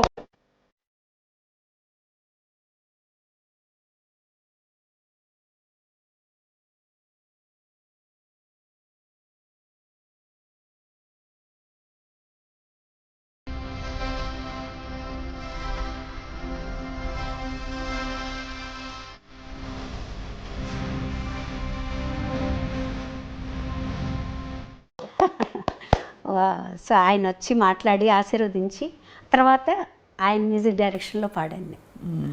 సో నేను అప్పుడు ఆయనకు చెప్పాను అనమాట, గురువుగారు మీకు గుర్తుందో లేదో కానీ మీరు నెల్లూరు వచ్చారు, నేను కాంపిటీషన్లో పాడాను. అవునా తల్లి నాకు గుర్తులేదమ్మా, చిన్నదాని వేయంటా అప్పుడు అన్నారనమాట. సో అంత అసలు ఇవన్నీ ఎక్స్పెక్ట్ చేయనివ్వండి. రాజేశ్వరరావు గారు, పెండ్యాల గారు, కేవి మహాదేవన్ గారు, గోవర్ధనం గారు వీళ్ళందరి దగ్గర పాడటం అనేది అసలు చాలా గొప్ప, అంటే అదృష్టం అని చెప్పాలి. చాలా మీ పాట కూడా అంత ఒరిజినల్ పాట అని అంటారు కదా, అంటే గొంతుకల్లో ఎక్కడ అప్పుడులో ఫాల్స్ వాయిస్లని రకరకాల అంటే సిస్టమ్స్ వచ్చాయి, ఇలా పాడొచ్చు అని కూడా వచ్చి. అవును, బట్ అలా కాకుండా కానీ మీ తరంలోనే మీరు చిత్రగారు సమకాలికులుగా. అవునండి. మీ పాటల బాణీలో చాలా వ్యత్యాసం ఉంటుంది. ఆవిడదొక స్టైల్ ఆఫ్ సింగింగ్, మీరు స్టైల్ ఆఫ్ సింగింగ్. ఎప్పుడైనా ఇది మీకు అంటే కంపారిటివ్ ఇది వచ్చిందా, అంటే మీరు కలిసి పాడడం లేకపోతే అలాంటి సందర్భాలు వచ్చాయా? వచ్చాయండి, చాలా సందర్భాలు వచ్చాయి. మేమిద్దరం చాలా బెస్ట్ ఫ్రెండ్స్ అసలు యాక్చువల్గా చెప్పాలంటే. చాలా ప్రోగ్రామ్స్ చేసాం, అన్నయ్య కూడా లేకుండా నేను చిత్రాన్నే చేసాం అనమాట. టూర్ చేసాం, అమెరికా టూరు. మా ఇద్దరిలో ఎప్పుడు కూడా ఒక జెలస్ అని కానీ ఏది లేదండి.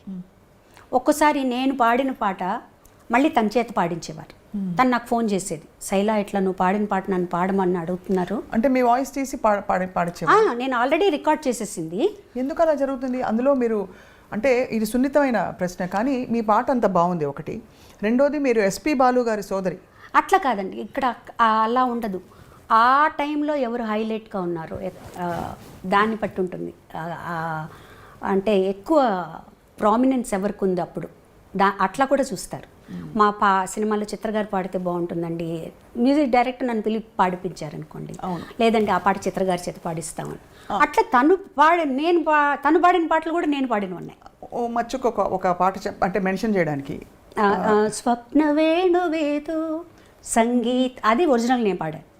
తర్వాత చిత్ర గారు మిక్స్ చేశారు. అలాగే చిత్ర గారు పాడింది నాకు పాట గుర్తులేదు. ఇట్ ఏదన్నా ఉంటే మేము ఇద్దరం ఫోన్ చేసుకుంటాం. ఇట్లా పాడమంటున్నారు, నేను పాడిన శైలాన్ని తను నన్ను అడుగుతుంది, నేను తనని అడుగుతాను అనమాట. ఎందుకంటే మా మధ్య ఏ గొడవలు రాకూడదు రేపు ఫ్యూచర్లో. సో మాకు అలాంటివి అసలు ఏమీ లేవు, ఇద్దరు చాలా హ్యాపీగా ఉంటాం. తర్వాత ఇంకొకటి కూడా అండి, ఎవరి టాలెంట్ వాళ్ళది, ఎవరికి ఎంత ఇవ్వాలో భగవంతుడికి తెలుసు. ఏది ఇవ్వాలో, ఎప్పుడు ఇవ్వాలో, ఎంతవరకు ఇవ్వాలో, ఏది మంచిదో అది భగవంతుడికి తెలుసు.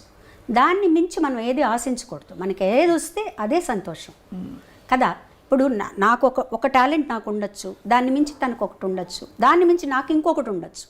సో ఇలా నేను ఏదనుకున్నా కూడా భగవంతుడు నేను ఎంతవరకు హ్యాపీగా ఉండాలి, నేను ఎంతవరకు, ముఖ్యంగా మనలో జలస్ అనేది ఉండకూడదండి ఫస్ట్. అది ఎప్పుడు మనల్ని ముందుకు రానిదు, ఆనందంగా ఉంచదు. ఫస్ట్ మన్ని లోపల తినేస్తుంది అది. 24 గంటలు దాని మీదే ఆలోచిస్తుంటాం. సో నీ టాలెంట్ ఉండి కూడా నువ్వు జలస్ పెట్టుకున్నావు అంటే లోపల అది బయటికి రాదు కదా. ఎలాగూ నువ్వేం చేయదలుచుకున్నావు, నువ్వు స్టేజ్లో ఎలా పాడదలుచుకున్నావు, నీకు ఇచ్చిన పాటలు నువ్వు ఎలా పాడతావు, అంతే. ఇద్దరం కలిసి ఒక పాట పాడేటప్పుడు కూడా పోటాపోటీగా ఉన్నప్పుడు పాడేవాళ్ళం, అలాగే నవ్వుకుంటూ సరదాగా నవ్వుకుంటూ పాడేవాళ్ళం, అంతే. తప్పించి మా ఇద్దరి మధ్య అని కాదు, నాకు ఏ సింగర్స్తోనూ ఎప్పుడు ఎలాంటి ప్రాబ్లం రాలేదు, ఏ సింగర్స్తోనూ రాలేదు. మీరు అందులో ఒక విధంగా చూస్తే మీకు అడ్వాంటేజ్, ఒక విధంగా చూస్తే డిసడ్వాంటేజ్ అని చెప్పను ఎప్పుడు, కానీ అడ్వాంటేజ్ ఒక ఫ్రేమ్ వర్క్ కూడా, మీరు బాలుగారి చెల్లెలు అవ్వడం వల్ల అందరూ మన ఇంటి అమ్మాయి, మన అమ్మాయి చూసుకోవడం ఒక విధమైన ఇది ఉంటుంది. ఇంకో విధంగా చూస్తే గబుక్కుమని మీరు చొరవ తీసుకుని వెళ్ళలేరు. ఇంకోటి కూడా ఏంటంటే ఎక్స్పెక్టేషన్స్ కూడా ఎక్కువ ఉంటాయి. బాలుగారితో కంపేర్ చేస్తూ బాలుగారు లాగా పాడుతుంది, తను ఇలా ఇంత లెవెల్కి పాడుతుంది అనే ఎక్స్పెక్టేషన్స్ ఉన్నాయి. లక్కీగా ఏంటంటే నేను ఆడపిల్లని అయిపోయాను. ఇదే చరణ్కి అయితే చాలా ఇబ్బంది, చాలా ఎక్స్పెక్టేషన్స్ ఉంటాయి చరణ్ మీద, ప్రెషర్ అండి, చాలా ప్రెషర్. నేను చరణ్ అనే కాదండి, ఒక క్యాలిబర్ సంపాదించుకొని ఒక సినిమా యాక్టర్లను కానీ ఎవరైనా సరే వాళ్ళ పిల్లలందరికీ ఉంటుంది, కంపారిజన్ ఉంటుంది.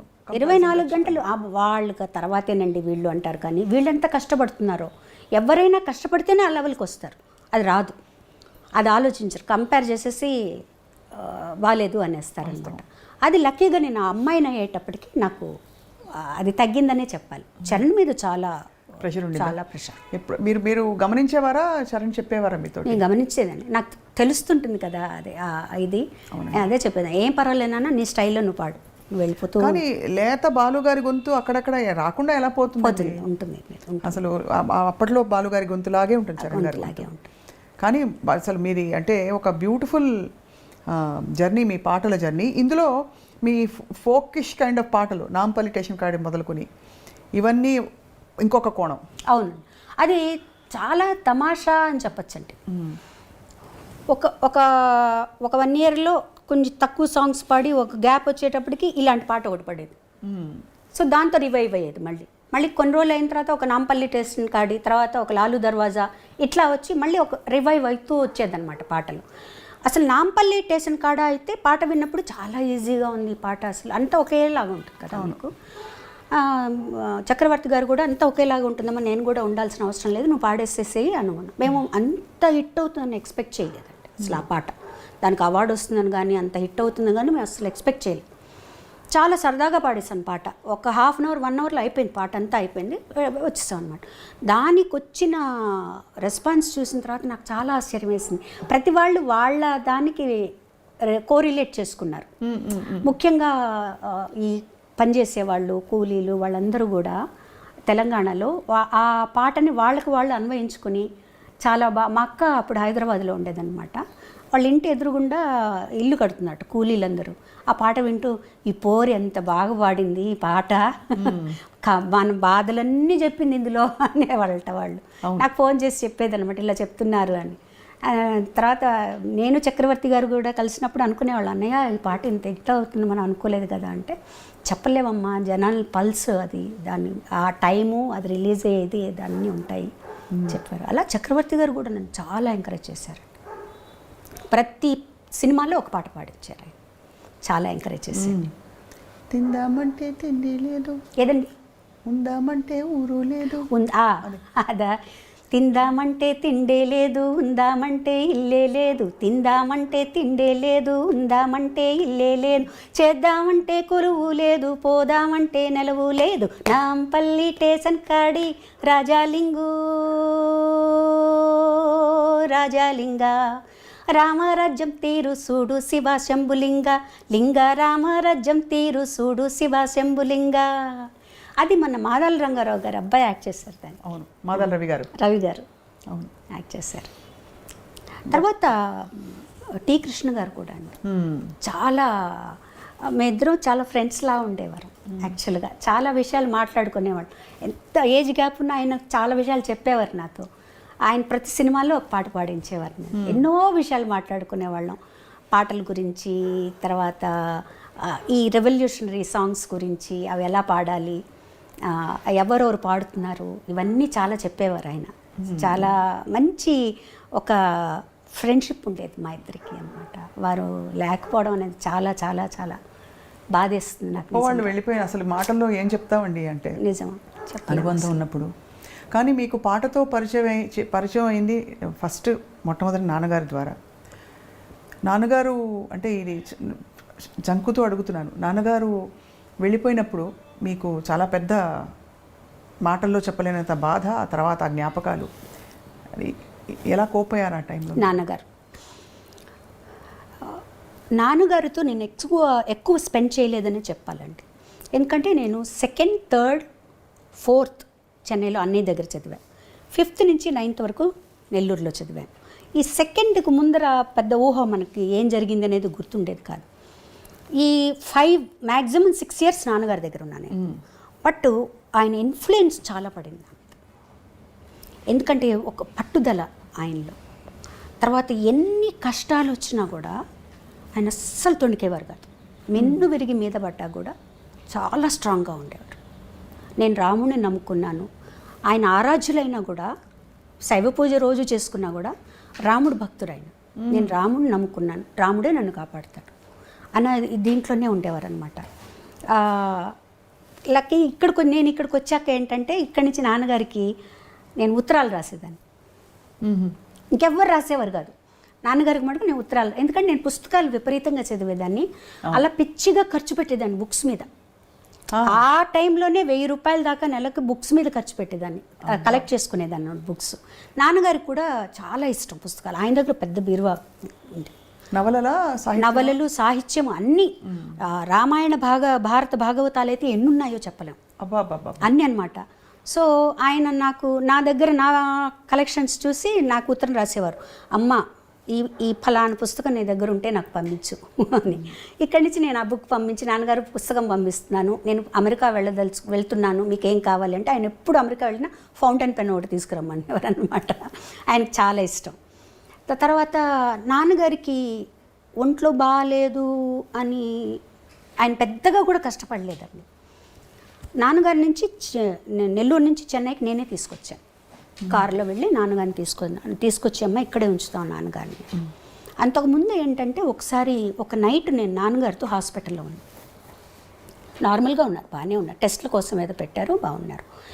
ఆ రోజు మరి ఎందుకో తెలియదు, నాన్నగారు మటుకు నన్ను పిలిచి, మా అన్నని జాగ్రత్తగా చూసుకోవాలి. ఇదేంట్రా ఆయన ఇలా చెప్తున్నారు నాన్నగారు? ఏం నాన్న? లేదమ్మా, వాడు ఒక్కడే కష్టపడుతున్నాడు, నువ్వు పక్కన ఉండాలి, అన్నని జాగ్రత్తగా చూసుకోమ్మా. తప్పకుండా నాన్న, అందరం అన్న కోసమే ఉంటాం, మేము అందరం చూసుకుంటాం, ఏం పర్వాలేదు. తర్వాత కొంచెం సీరియస్ అయింది ఆయనకి. బట్ అన్నయ్యతో చెప్పారనమాట, నువ్వు ఎన్ని చేసినారా, ఇవాళ మధ్యాహ్నం 1:30కే నేను ఉంటాను, అంతవరకు ఆ తర్వాత ఉండను అని చెప్పేశారు. అలాగే 1:30కి అన్నయ్య బ్లడ్ గ్రూప్, నాన్నగారు బ్లడ్ గ్రూప్ సరిపోతే బ్లడ్ ఎక్కించాలన్నారు. అవసరం లేదనేసారు డాక్టర్లు. నాన్నగారు కూడా అవసరం లేదు, అమ్మని చూసుకో నువ్వు, చాలు, నాది అయిపోయింది, చాలా పీస్ఫుల్గా వెళ్ళిపోయారు ఆయన. మాకు అప్పుడు తెలియలేదండి, అంటే ఏం నాన్నగారు లేరా ఏంటిది, నాన్నగారు బాగానే ఉన్నారు కదా, సడన్గా వెళ్ళిపోయారు ఏంటి. ఆ రిచువల్స్ అన్నీ జరిగేటప్పుడు ఎవరన్నా ఏదన్నా అడిగితే అన్నయ్య సడన్గా, నాకు తెలియదండి, మా నాన్నగారిని అడగండి అనేవారు. ఆయనకు కూడా యాక్సెప్ట్ చేయలేదు ఇదన్నమాట మాట. మా అమ్మగారికి అసలు మేము చెప్పలేదు, బాడీ ఇంటికి తీసుకొచ్చేంత వరకు అమ్మగారికి చెప్పలేదు. అది కూడా నా మీద పెట్టారన్నమాట, నువ్వు ఎలాగోలా మేనేజ్ చెయ్యి. బాడీ ఇంటికి తీసుకొచ్చిన తర్వాత అమ్మగారికి మందులు అన్నీ రెడీగా పెట్టి అప్పుడు అంటే 82 yearsలో నాన్నగారు పోయారండి. ఆయన చనిపోయిన తర్వాత ఆయనలో ఇన్ని గొప్ప గుణాలు ఉన్నాయా, ఆయనకి ఇంత గుర్తింపు ఉందా, ఎప్పుడు అలాగే జరుగుతుందండి. వాళ్ళు పోయిన తర్వాత కానీ కొన్ని విలువలు మనకు తెలీదు, చాలా చాలా తెలీదు. ఆయన లైబ్రరీ మటుకు నాకు ఇచ్చెళ్ళారు. ఆ లైబ్రరీ చూస్తే అసలు ఎంత చదివారు ఈయన, ఎంత తెలుసు ఈయనకి. ఆయన కొన్ని కీర్తనలు రాసుకున్నారు, దాదాపు ఒక 50-60 కీర్తనలు రాసుకున్నారు ఆయన. శ్రీ పండిత నుత అని వస్తుందన్నమాట దానికి ట్యాగ్ ముద్ర. అవన్నీ చూస్తుంటే నేను అన్నకు చెప్పాను అనమాట, అన్న లైబ్రరీలో ఇట్లా నాన్నగారు ఇన్ని అంటే మేము అనుకున్నాం అనమాట, దాన్ని తీయించి చేద్దాం, పాటలు చేద్దాం. ఎంత ఓరోషియస్ అనమాట, ఎంత బుక్స్ చదివారు, ఎంత నాలెడ్జ్ ఉంది.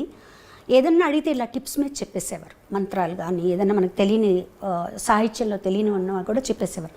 ఏమీ తెలియనట్టు చాలా కామ్గా ఉండేవారు అనమాట, చాలా సరదాగా ఉండేవారు. ఆయన పోయిన తర్వాత మా వదిన కూడా, నేను అసలు ఆడవల, అది ఒక స్టేజ్లో ఉన్నాను నేను. అది నాకు నమ్మకం లేదు, ఏమీ లేదు, ఏదో పని చేస్తున్నాను. మా వదిన కూడా చెప్పింది, నువ్వు ఒకసారి కూర్చొని ఏడ్చేస్తే ఆ లోపల ఉన్న బాధ అంతా పోతుంది అంటే నాకు ఏడుపు రావట్లేదని ఏం చేయమంటారు. అంతా అయిపోయాక ఇంకా సాయంత్రం రూమ్లోకి వచ్చి నా రూమ్లో నిలబడ్డాను అనమాట. నిలబడేటప్పటికి ఐ ఫెల్ట్ హిమ్, నా పక్కన మా నాన్నగారు ఉన్నట్టు. సో దెన్ అప్పుడు మంచం మీద పడిపోయి ఏడ్చి అలా నిద్రపోయాను అనమాట. సో అంతే. ఆ తర్వాత అసలు లేదు, నేను ఇంకా అందరికీ ధైర్యం చెప్పడం మొదలుపెట్టాను అనమాట. నాన్న ఎక్కడికి వెళ్ళలేదు, మనతోనే ఉంటారు, మనల్ని ఆయన లీడ్ చేస్తారు, మనకి ఏ భయం లేదు. Same thing I felt with అన్న. అసలు అది ఎందుకంటే ఇప్పటికీ స్టిల్ నాకేంటంటే ఆయన ఎక్కడో ఉన్నారు, హీస్ దేర్. ఏదో కచేరీలు చేస్తూ పాడుకుంటున్నారు, ఆయన ఉన్నారు. ఎందుకంటే ఆయన లేరు అన్న ఒక్క క్షణం ఏదో ఆగిపోయినట్టు అనిపిస్తుందండి, కడుపులోంచి ఒక బాధ వస్తుంది.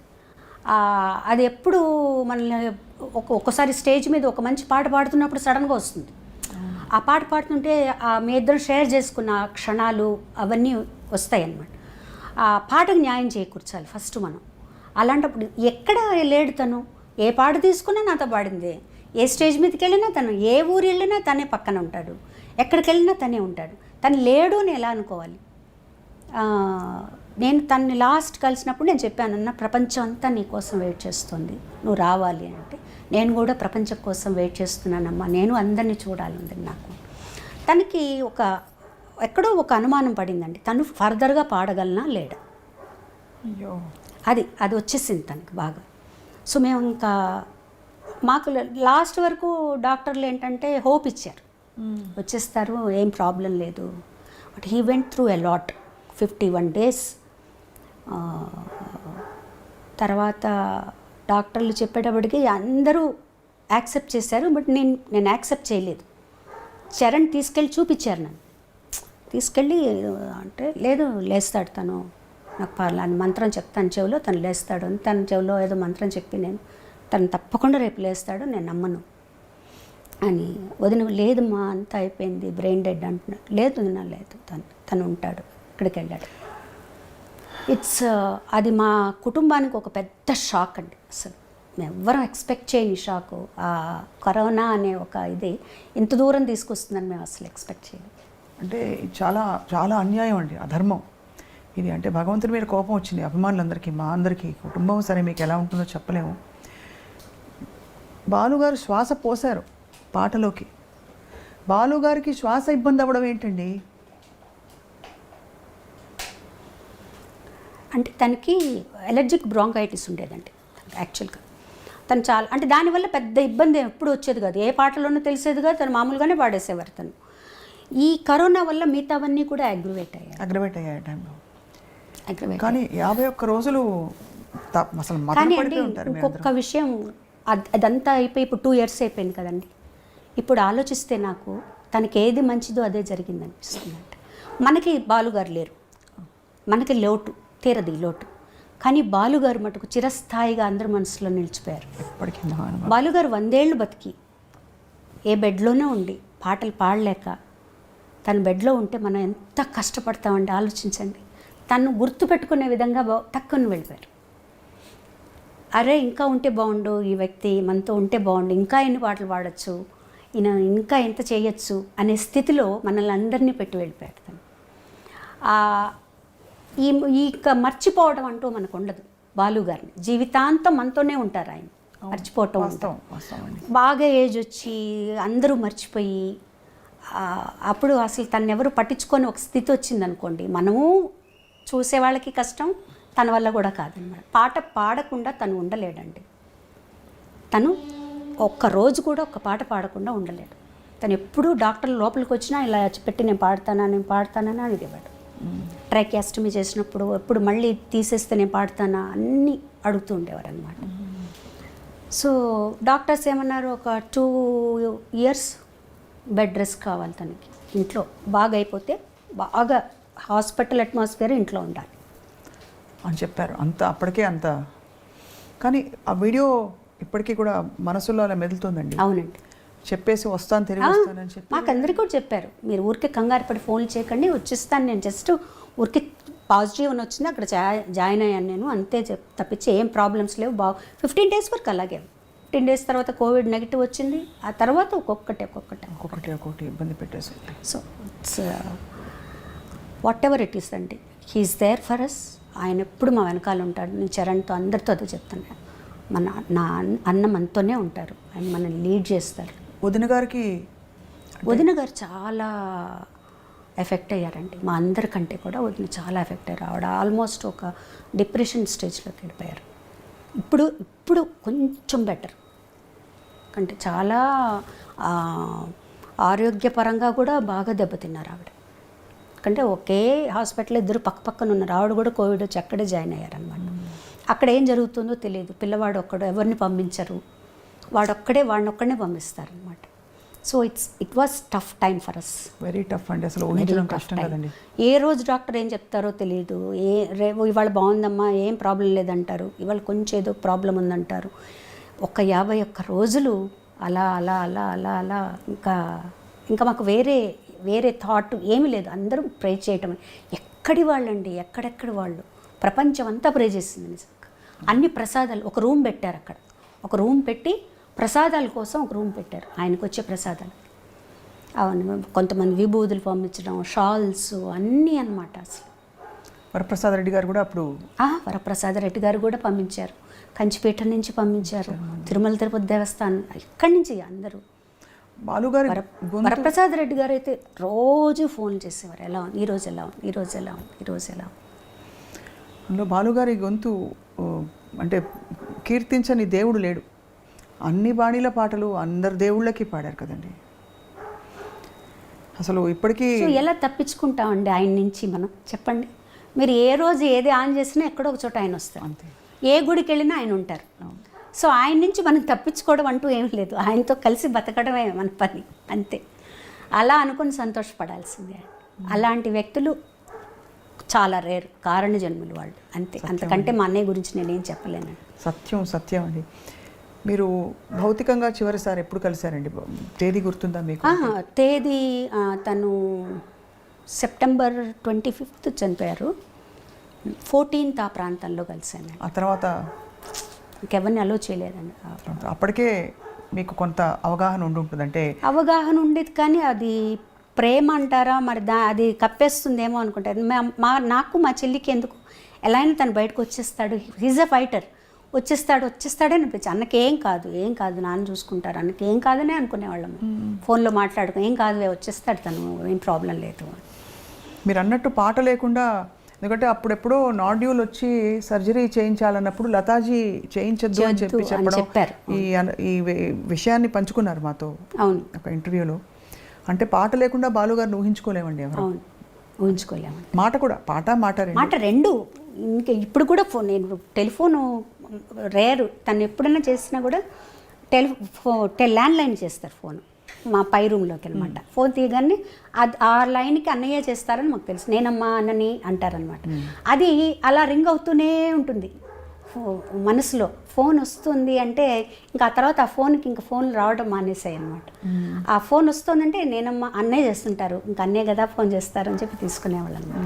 సో మెనీ థింగ్స్ ఒక్క రోజులో మర్చిపోయే విషయాలు కాదు. అయ్యో ఎంత జీవితకాలం మీ వెన్నంటే ఒక తండ్రి తర్వాత జీవితాంతం ఉంటుందండి, జీవితాంతం ఉంటుంది. ఎన్ని ప్రయాణాలు. తను చనిపోయిన తర్వాత ఒక 1 month తర్వాత నేను ఎయిర్పోర్ట్కి వెళ్తే నా వల్ల అవ్వలేదు అసలు. ఎందుకంటే మేము పక్కనే నెక్స్ట్ స్ట్రీట్లో తను ఉంటారు. తను బయలుదేరేటప్పుడు నాకు ఫోన్ చేసేవాడు, బయలుదేరుతున్నావా ఎయిర్పోర్ట్కి అని. తను ముందు వెళ్ళిపోతే అక్కడి నుంచి నాకు ఫోన్లు చేసేవాడు. ఎంతసేపు ఓవర్సీస్కి అయితే మరి వీసాలు అవన్నీ చెకింగ్ ఉంటుంది, ఇంకా రాలేదు, నువ్వు వెయిట్ చేస్తున్నావు తొందరగా రా. ఆ ఎయిర్పోర్టు అక్కడ వెళ్ళటం, అందరం కలిసి వెళ్ళటం చాలా రోజుల వరకు నాకు చరణ్కి అది చాలా కష్టం అనిపించింది, ట్రావెలింగ్ అనమాట. తర్వాత మాకు మేమే నెమ్మదిగా ఇలా అనుకొని నాన్న కష్టపడి బెడ్లో ఉండి ఇంత చేసే కంటే కూడా వెళ్ళిపోయారు ఆయన ఒక రకంగా. అలా సర్దుకొని వాడికి సర్ది చెప్పి. ప్రేమ నుంచి మనకి చిన్న కోపం కూడా వస్తుంది. అన్నయ్య కోవిడ్ టైం ట్రావెల్ చేయొద్దంటే వెళ్ళిపోయారు మీరు ఇలాగా పాట పాడడానికి అని. ఒక్క కించితైనా అలాంటి ఒక ఆలోచన వచ్చిందా, ఎందుకు పాడడానికి వెళ్ళిపోయారు అన్నయ్య, అంత రిస్క్ తీసుకుని ఎందుకు వెళ్ళారు మీరు అని? అంటే తను వెళ్ళారు అని నాకు తెలియదండి. యాక్చువల్గా సుధాకర్ గారికి ఫోన్ చేశారట ఆయన, ఇట్లా వద్దాం అనుకుంటున్నాను, అక్కడ పరిస్థితులు ఎలా ఉన్నాయి అని. తను అక్కడే ఉన్నారు అప్పుడు. ఆ లెవెల్లో రామోజీ ఫిలిం సిటీలో అన్ని జాగ్రత్తలు తీసుకుంటున్నారండి, నేను షూట్ చేస్తున్నానని చెప్పారటమాట. ఆయన కూడా మనసులో అది ఉండిపోయింది, నేను ఎందుకు చెప్పాను అలా అని. వదిన అందరూ చెప్పారట. ఈ విషయాలని నాకు తెలియదు, తను అక్కడ ఉన్నారు, తను మధ్యలో వెళ్తున్నారని ఒక 1 month ఎక్కడికి వెళ్ళలేదు. 1 dayకి వెళ్తున్నారని కూడా తను వెళ్ళిపోయాక తెలిసింది మాకు. తెలిసిన తర్వాత తను వచ్చాక మామూలుగా ఉన్నారు, 1 week బాగున్నారు. సరే పర్వాలేదులే, వెళ్ళారు బాగానే ఉన్నారు. ఒక రావటం కొంచెం జలుబుతో అట్లా వచ్చారు, బాగానే ఉన్నారు, మామూలు జలుబే అన్నారు, అయింది. నెక్స్ట్ రాఖీ నేను ఫోన్ చేశాను అనమాట. ఆ రాఖీ రోజు ఫోన్ చేశాను, 5th ఏదో అయిందండి అది. ఫోన్ చేసి ఎప్పుడు ఇంటికి వెళ్తాను నేను అంటే, రామా ఇంటికి రా, వచ్చి రాఖీ కట్టు అన్నారు. ఇప్పుడు వస్తున్నానన్న, బయలుదేరుతున్నాను. మళ్ళీ ఫోన్ చేశాడు తను, వద్దమ్మా నాకు కొంచెం జలుబుగా ఉంది, ఎందుకైనా మంచిది, నేను డాక్టర్ దగ్గరికి వెళ్తున్నాను, నువ్వు రేపు వచ్చి కట్టు, చెక్ ఎందుకు ఇప్పుడు జలుబు ఉంది, నువ్వు వచ్చి మళ్ళీ అప్పుడు కొంచెం పీక్గా ఉంది కదండి. అవును, కోవిడ్ చాలా అయ్యో భయానకంగా ఉందండి. సరే అన్నాను, అదే మాట్లాడింది నేను లాస్ట్. తను హాస్పిటల్కి వెళ్ళారు, ఇంకా అక్కడే ఉండిపోయారు. అయ్యో భగవంతుడు. But we have to celebrate him అండి, అంతే. ఎందుకంటే తనకి ఎవరన్నా డల్గా ఉన్నా, ఎప్పుడు ఒక రకంగా మూడ్ అవుట్లో ఉన్నా తనకి ఎప్పుడు నచ్చదు. అందరూ నవ్వుతూ ఉండాలి, అందరూ హ్యాపీగా ఉండాలి అనేదే తన. నవ్వుతూ ఉండేవాళ్ళంటే తనకు చాలా ఇష్టం అసలు ఫస్ట్. సో మమ్మల్ని మాకు మేమే బూస్టప్ చేసుకొని మేమే అనుకున్నాం అనమాట. ఈ సంవత్సరం నేను పల్లవి అందరం కలిసి every year will celebrate SPB, అంతే. ఆయనకేమి ఇష్టమో అది చేద్దాం, పాటలు పాడుకోవడం, అంత్యాక్షరీలు ఆడుకోవడం, ఇలా చేద్దాం మనం. ఇలా ఊరికే బాధపడి లాభం లేదు, విల్ సెలబ్రేట్. గొప్పగా ఉందండి మీ ఆలోచన, బాలుగారి ఆలోచనలాగే ఉంది. మొత్తం పాట మాట ప్రయాణం అన్నయ్యతో మీరు కలిసి ఈ బ్యూటిఫుల్ లైఫ్ని షేర్ చేసుకున్నారు శైలజ గారు. అన్నయ్య నుంచి మీరు నేర్చుకున్న, అంటే చాలా మీకు బాగా ఇన్ఫ్లుయెన్స్ అయిన ఒక 2-3 విషయాలు, గుణాలు. అఫ్కోర్స్ మీ నమ్రతను చూస్తే అర్థమైపోతుంది అందరికీ. బాధ్యత అండి అది చాలా. అంటే తను ఒక వ్యక్తి పరిచయం అయ్యాడు, తనకు దగ్గరయ్యాడు అంటే మొత్తం బాధ్యత తీసుకుంటాడు, ఆషామాషిగా కాదు. చాలా అలా చెప్పాలంటే ఎన్ని ఫ్యామిలీస్ తన మీద ఆధారపడి ఉన్నాయి. తను ఒక్కసారి తను లేడు అనేటప్పటికీ ఎంతమంది ఎఫెక్ట్ అయ్యారు. ఒక బాధ్యత తీసుకుంటే తను సంపూర్ణంగా దాన్ని నిర్వర్తించేవాడు. లేకపోతే నువ్వు బాధ్యత తీసుకుంటే మటుకు దాన్ని సంపూర్ణంగా చేయాలి. తర్వాత కృతజ్ఞత. తనకి ఎవరన్నా ఇంత చిన్నది చేస్తే చాలు, దాన్ని ఇంకా లైఫ్ లాంగ్ గుర్తుపెట్టుకొని వాళ్ళ జీవితం అంతా సహాయం చేస్తారు వాళ్ళకి. ఈ 2 విషయాలు నేను బాగా గమనించానండి. తన ఫ్రెండ్స్ కానీ, ఆ ఫ్రెండ్స్ కానీ ఎవరు బాగాలేదన్నా కూడా నా చేతనైన సహాయం ఇది. నాకు తర్వాత తను పోయాక చాలా విషయాలు తెలిసాయి అన్నమాట. డ్రైవర్కి కొంత డబ్బులు ఇచ్చి హైదరాబాద్లో కానీ చెన్నైలో కానీ కొన్ని హాస్పిటల్స్కి పంపించి ఫలానా వాళ్ళకి ఈ డబ్బులు ఇచ్చిరా, ఫలానా హాస్పిటల్లో వీళ్ళు ఉన్నారు వాళ్ళకి హెల్ప్ చేసిరా, ఇవన్నీ చెప్పు. ఎవరు పంపించారంటే ఏం లేదు, వచ్చేసాయి అని ఇలా రోజు పంపించేవారు. అలా చాలా రకాల హెల్ప్ చేశారన్నట్టు. చాలా ఇంకా ఫ్యామిలీ అయితే చెప్పక్కల, మా సిస్టర్స్ని కానీ అందరినీ కానీ అసలు ఒక కొండ మా వెనకాల, పెద్ద కొండ అనమాట. తను లేడు అంటే ఫస్ట్ అనిపించింది, ఓకే తను లేడు, ఆ బాధ్యత ఎలా, దాన్ని ఎలా మోయాలి ఇప్పుడు మనం ఏమి యాడ్ అవడం ఇది కాదు, తనేం చేశాడో దాన్ని మనం తీసుకోవాలి బాధ్యత, అంతే కదండి. అలా వదిలేయలేం కదా. తను చేసిన బాధ్యతలు పట్టుకున్న తనకి ఏది మోటివేషనో అది తీసుకొని ఆ దారిలో మనం నడవాలి. సో ఇదే కొంతవరకు తీసుకోగలిగారా మీరు? అంటే ఒక 25% వరకు తీసుకోగలిగానండి. తీసుకోగలిగాను. అది కూడా తను హెల్ప్ చేస్తేనే, తన పైనుండి ఆశీర్వదిస్తేనే అండి, అంతే. లేకపోతే మనం అంతకంటే ఏమీ చేయలేం. ఇంకంతకంటే ఆయనకి మనం ఇచ్చేది ఏమీ లేదండి. మనం ఏమి ఇస్తాం ఆయనకి చెప్పండి? ఆయనకి నచ్చినట్టు ఆయన వేసిన దారిలో మనం నడవటం, అంతే. ఆయన గుర్తుపెట్టుకోవడం, ఆయన చేసిన మంచి పనులు ఏమైనా ఉంటే అవి మనం చేయగలగడం, అంతే. ఏ పారిజాతాలు ఇవ్వగలము? అన్నయ్యకి ఇష్టమైన పద్యం కదా ఏదండి? మీరు పాడేవారు ఒక పద్యం చాలా ఇష్టం అని, ఏ పారిజాతాలు ఇవ్వగలము? నాకు చాలా ఇష్టం అండి నిజంగానే. అది ఇది తనకు కూడా వర్తిస్తుంది. అందుకనే మీరు ఆ మాట అన్నారనే. ఏ పారిజాతం ములియగలనో చెలి, గిరిమల్లియలు తప్ప గరిక పూలు తప్ప, ఏ కానుకలను అందించగలనో సఖీ, గుండెలో తులదాచుకున్న వలపులు తప్ప, జగతిపై నడయాడు చంచలావల్లిక, తరుణియాకృతి దాల్చు శరదిందు చంద్రిక,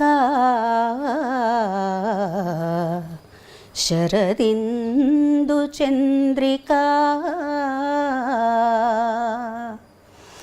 కలువ పూల చెంత చేరి కైమోడుపు సేతును, నా కలికి మిన్న కన్నులలో కలకలమని విరియాలని, మబ్బులతో ఒక్క మారు మనవి చేసుకొందును, నా అంగన ఫాలాంగణమున ముంగురులై కదలాలని, చుక్కలతో ఒక్కసారి సూచింతును నా ప్రేయసి, నల్లని వాల్జడ సందుల మల్లియలై మొలవాలని, పూర్ణ సుధాకర బింబంబునకు వినతి సేతును నా పొలతికి ముఖబింబమై కళలు దిద్దుకోవాలని, ప్రకృతి ముందు చేతులెత్తి ప్రార్థింతును కడసారిగా,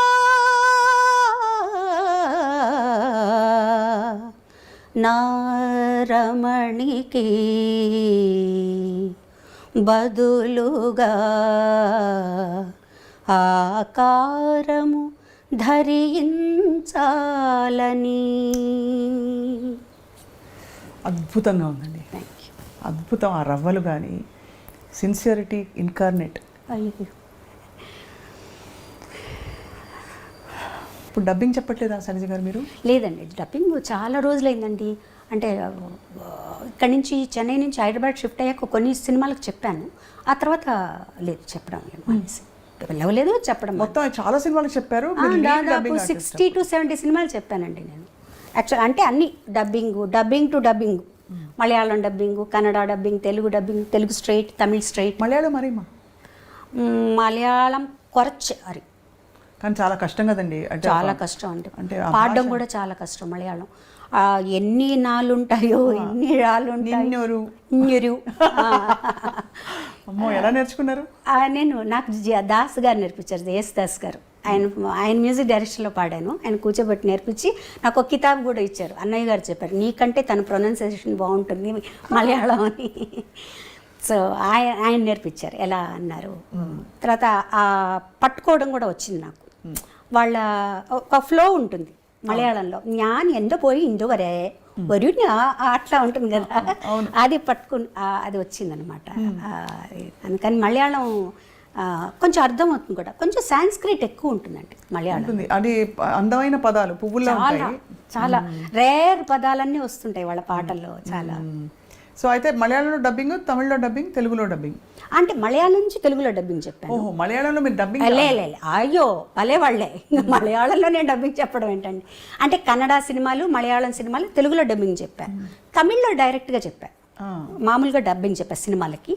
తెలుగులో యాజ్ ఇట్ ఇస్ మీకు తెలుసు డబ్బింగ్. నిన్నే పెళ్ళాడతాలో అది అల్లరి పిల్లే కనిపిస్తుంది మీ డబ్బింగ్. ఆఫ్ కోర్స్ చాలా సినిమాలు మీరు, కానీ ఈ రెండు మీరు కంటిన్యూ చేస్తున్నప్పుడు మీరు డైరెక్ట్గా అడిగేసేవారా నాకు జస్ట్ మై రెమ్యూనరేషన్ అని? అంటే కొంచెం జంక్ ఉంటుంది కదా మనకి. నేను నా రెమ్యూనరేషన్ గురించి నేను ఎప్పుడు అడిగేదాన్ని కాదండి, టు బీ ఫ్రాంక్. నిజంగా అది ఒక్కసారి నాకు మైనస్ కూడా. అవును, ఎందుకంటే విఠల్ గారు ఉండేవారు, బాలు గారు, ఆయనే చూసుకునేవారు. ఆయన వెళ్ళిపోయిన తర్వాత కూడా నాకు ఇంత అడగాలి, ఇంత చెప్పాలి అది తెలీదు నాకు. అవును, తెలీదు. ఆ తర్వాత నెమ్మదిగా నేర్చుకున్నాను అనమాట. ఫీల్డ్లో ఉండాలంటే మనం తప్పదు కదా, మనం మన కష్టానికి ఫలితం కూడా ఉండాలి కదా అని చెప్పి. మీ సాధన వేగా అండి. అసలు డబ్బింగ్ చెప్తే వాయిస్ చాలా స్ట్రెయిన్ అవుతుందండి. అవును, చాలా స్ట్రెయిన్ అవుతుంది. పాడడానికి కూడా రఫ్ అయిపోతుంది వాయిస్. ఒకరోజు డబ్బింగ్ చెప్పి ఆ రోజు సాంగ్ పాడాలంటే కొంచెం కష్టంగా ఉంటుంది. అందులో కొన్ని సినిమాలు ఎక్కువ నేను చెప్పిన మన అరుపులు అలాంటివి ఉన్నాయి, ఎమోషనల్ ఉన్నాయి అనుకోండి, అవి చాలా చాలా కష్టం. చాలా మనం ఎక్కువ మాట్లాడితేనే యాక్చువల్గా గొంతు దెబ్బతింటుంది. పాడడం వల్ల దెబ్బతిందండి, మాట్లాడడం వల్ల దెబ్బతింటుంది. మీకు అడ్వాంటేజ్ మీ గొంతు చాలా rounded, young, high pitch voice. భగవంతుడి అనుగ్రహం అండి అది నిజంగా. మంచి చక్కటి, ఇప్పటికీ అందుకే యంగ్గా ఉందని ఇందాక మొదలుపెట్టింది. అలాగే మీ పాట విని మీ వారేమంటారు సుధాకర్ గారు? ఆయన ఎప్పుడు పాడమంటారండి.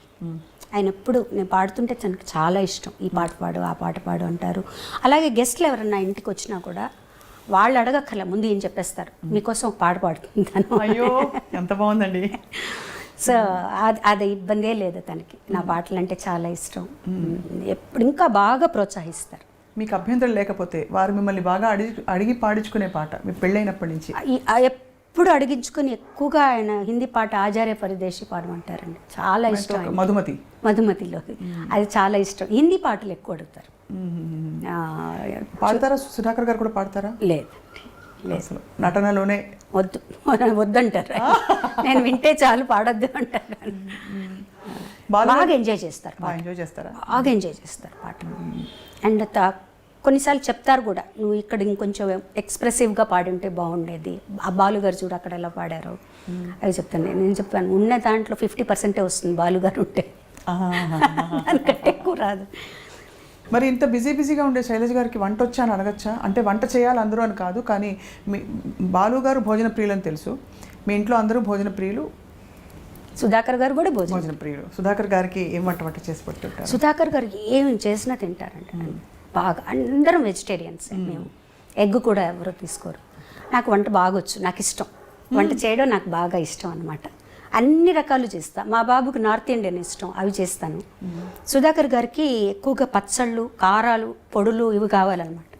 సో ఆయనకి అవి అంటే మనుషులు ఉన్నా కూడా నాకు వంట అంటే ఎవరు లేకపోయినా కూడా నేను చక్కగా చేసుకోగలను. ఎవరి మీద ఆధారపడక్కర్లేదు వంట గురించి. కానీ ఏ విషయంలోనూ ఎవరు లేకపోయినా మనం గడపగలగాలి కదండి ఫస్ట్. అవును. సో వంట పెళ్ళైన తర్వాత నేర్చుకున్నాం. మా మామగారే నాకు కుక్కర్ పెట్టడం నేర్పించారు. అరేంజ్ మ్యారేజ్ కదండి? అరేంజ్డ్ మ్యారేజ్ అండి.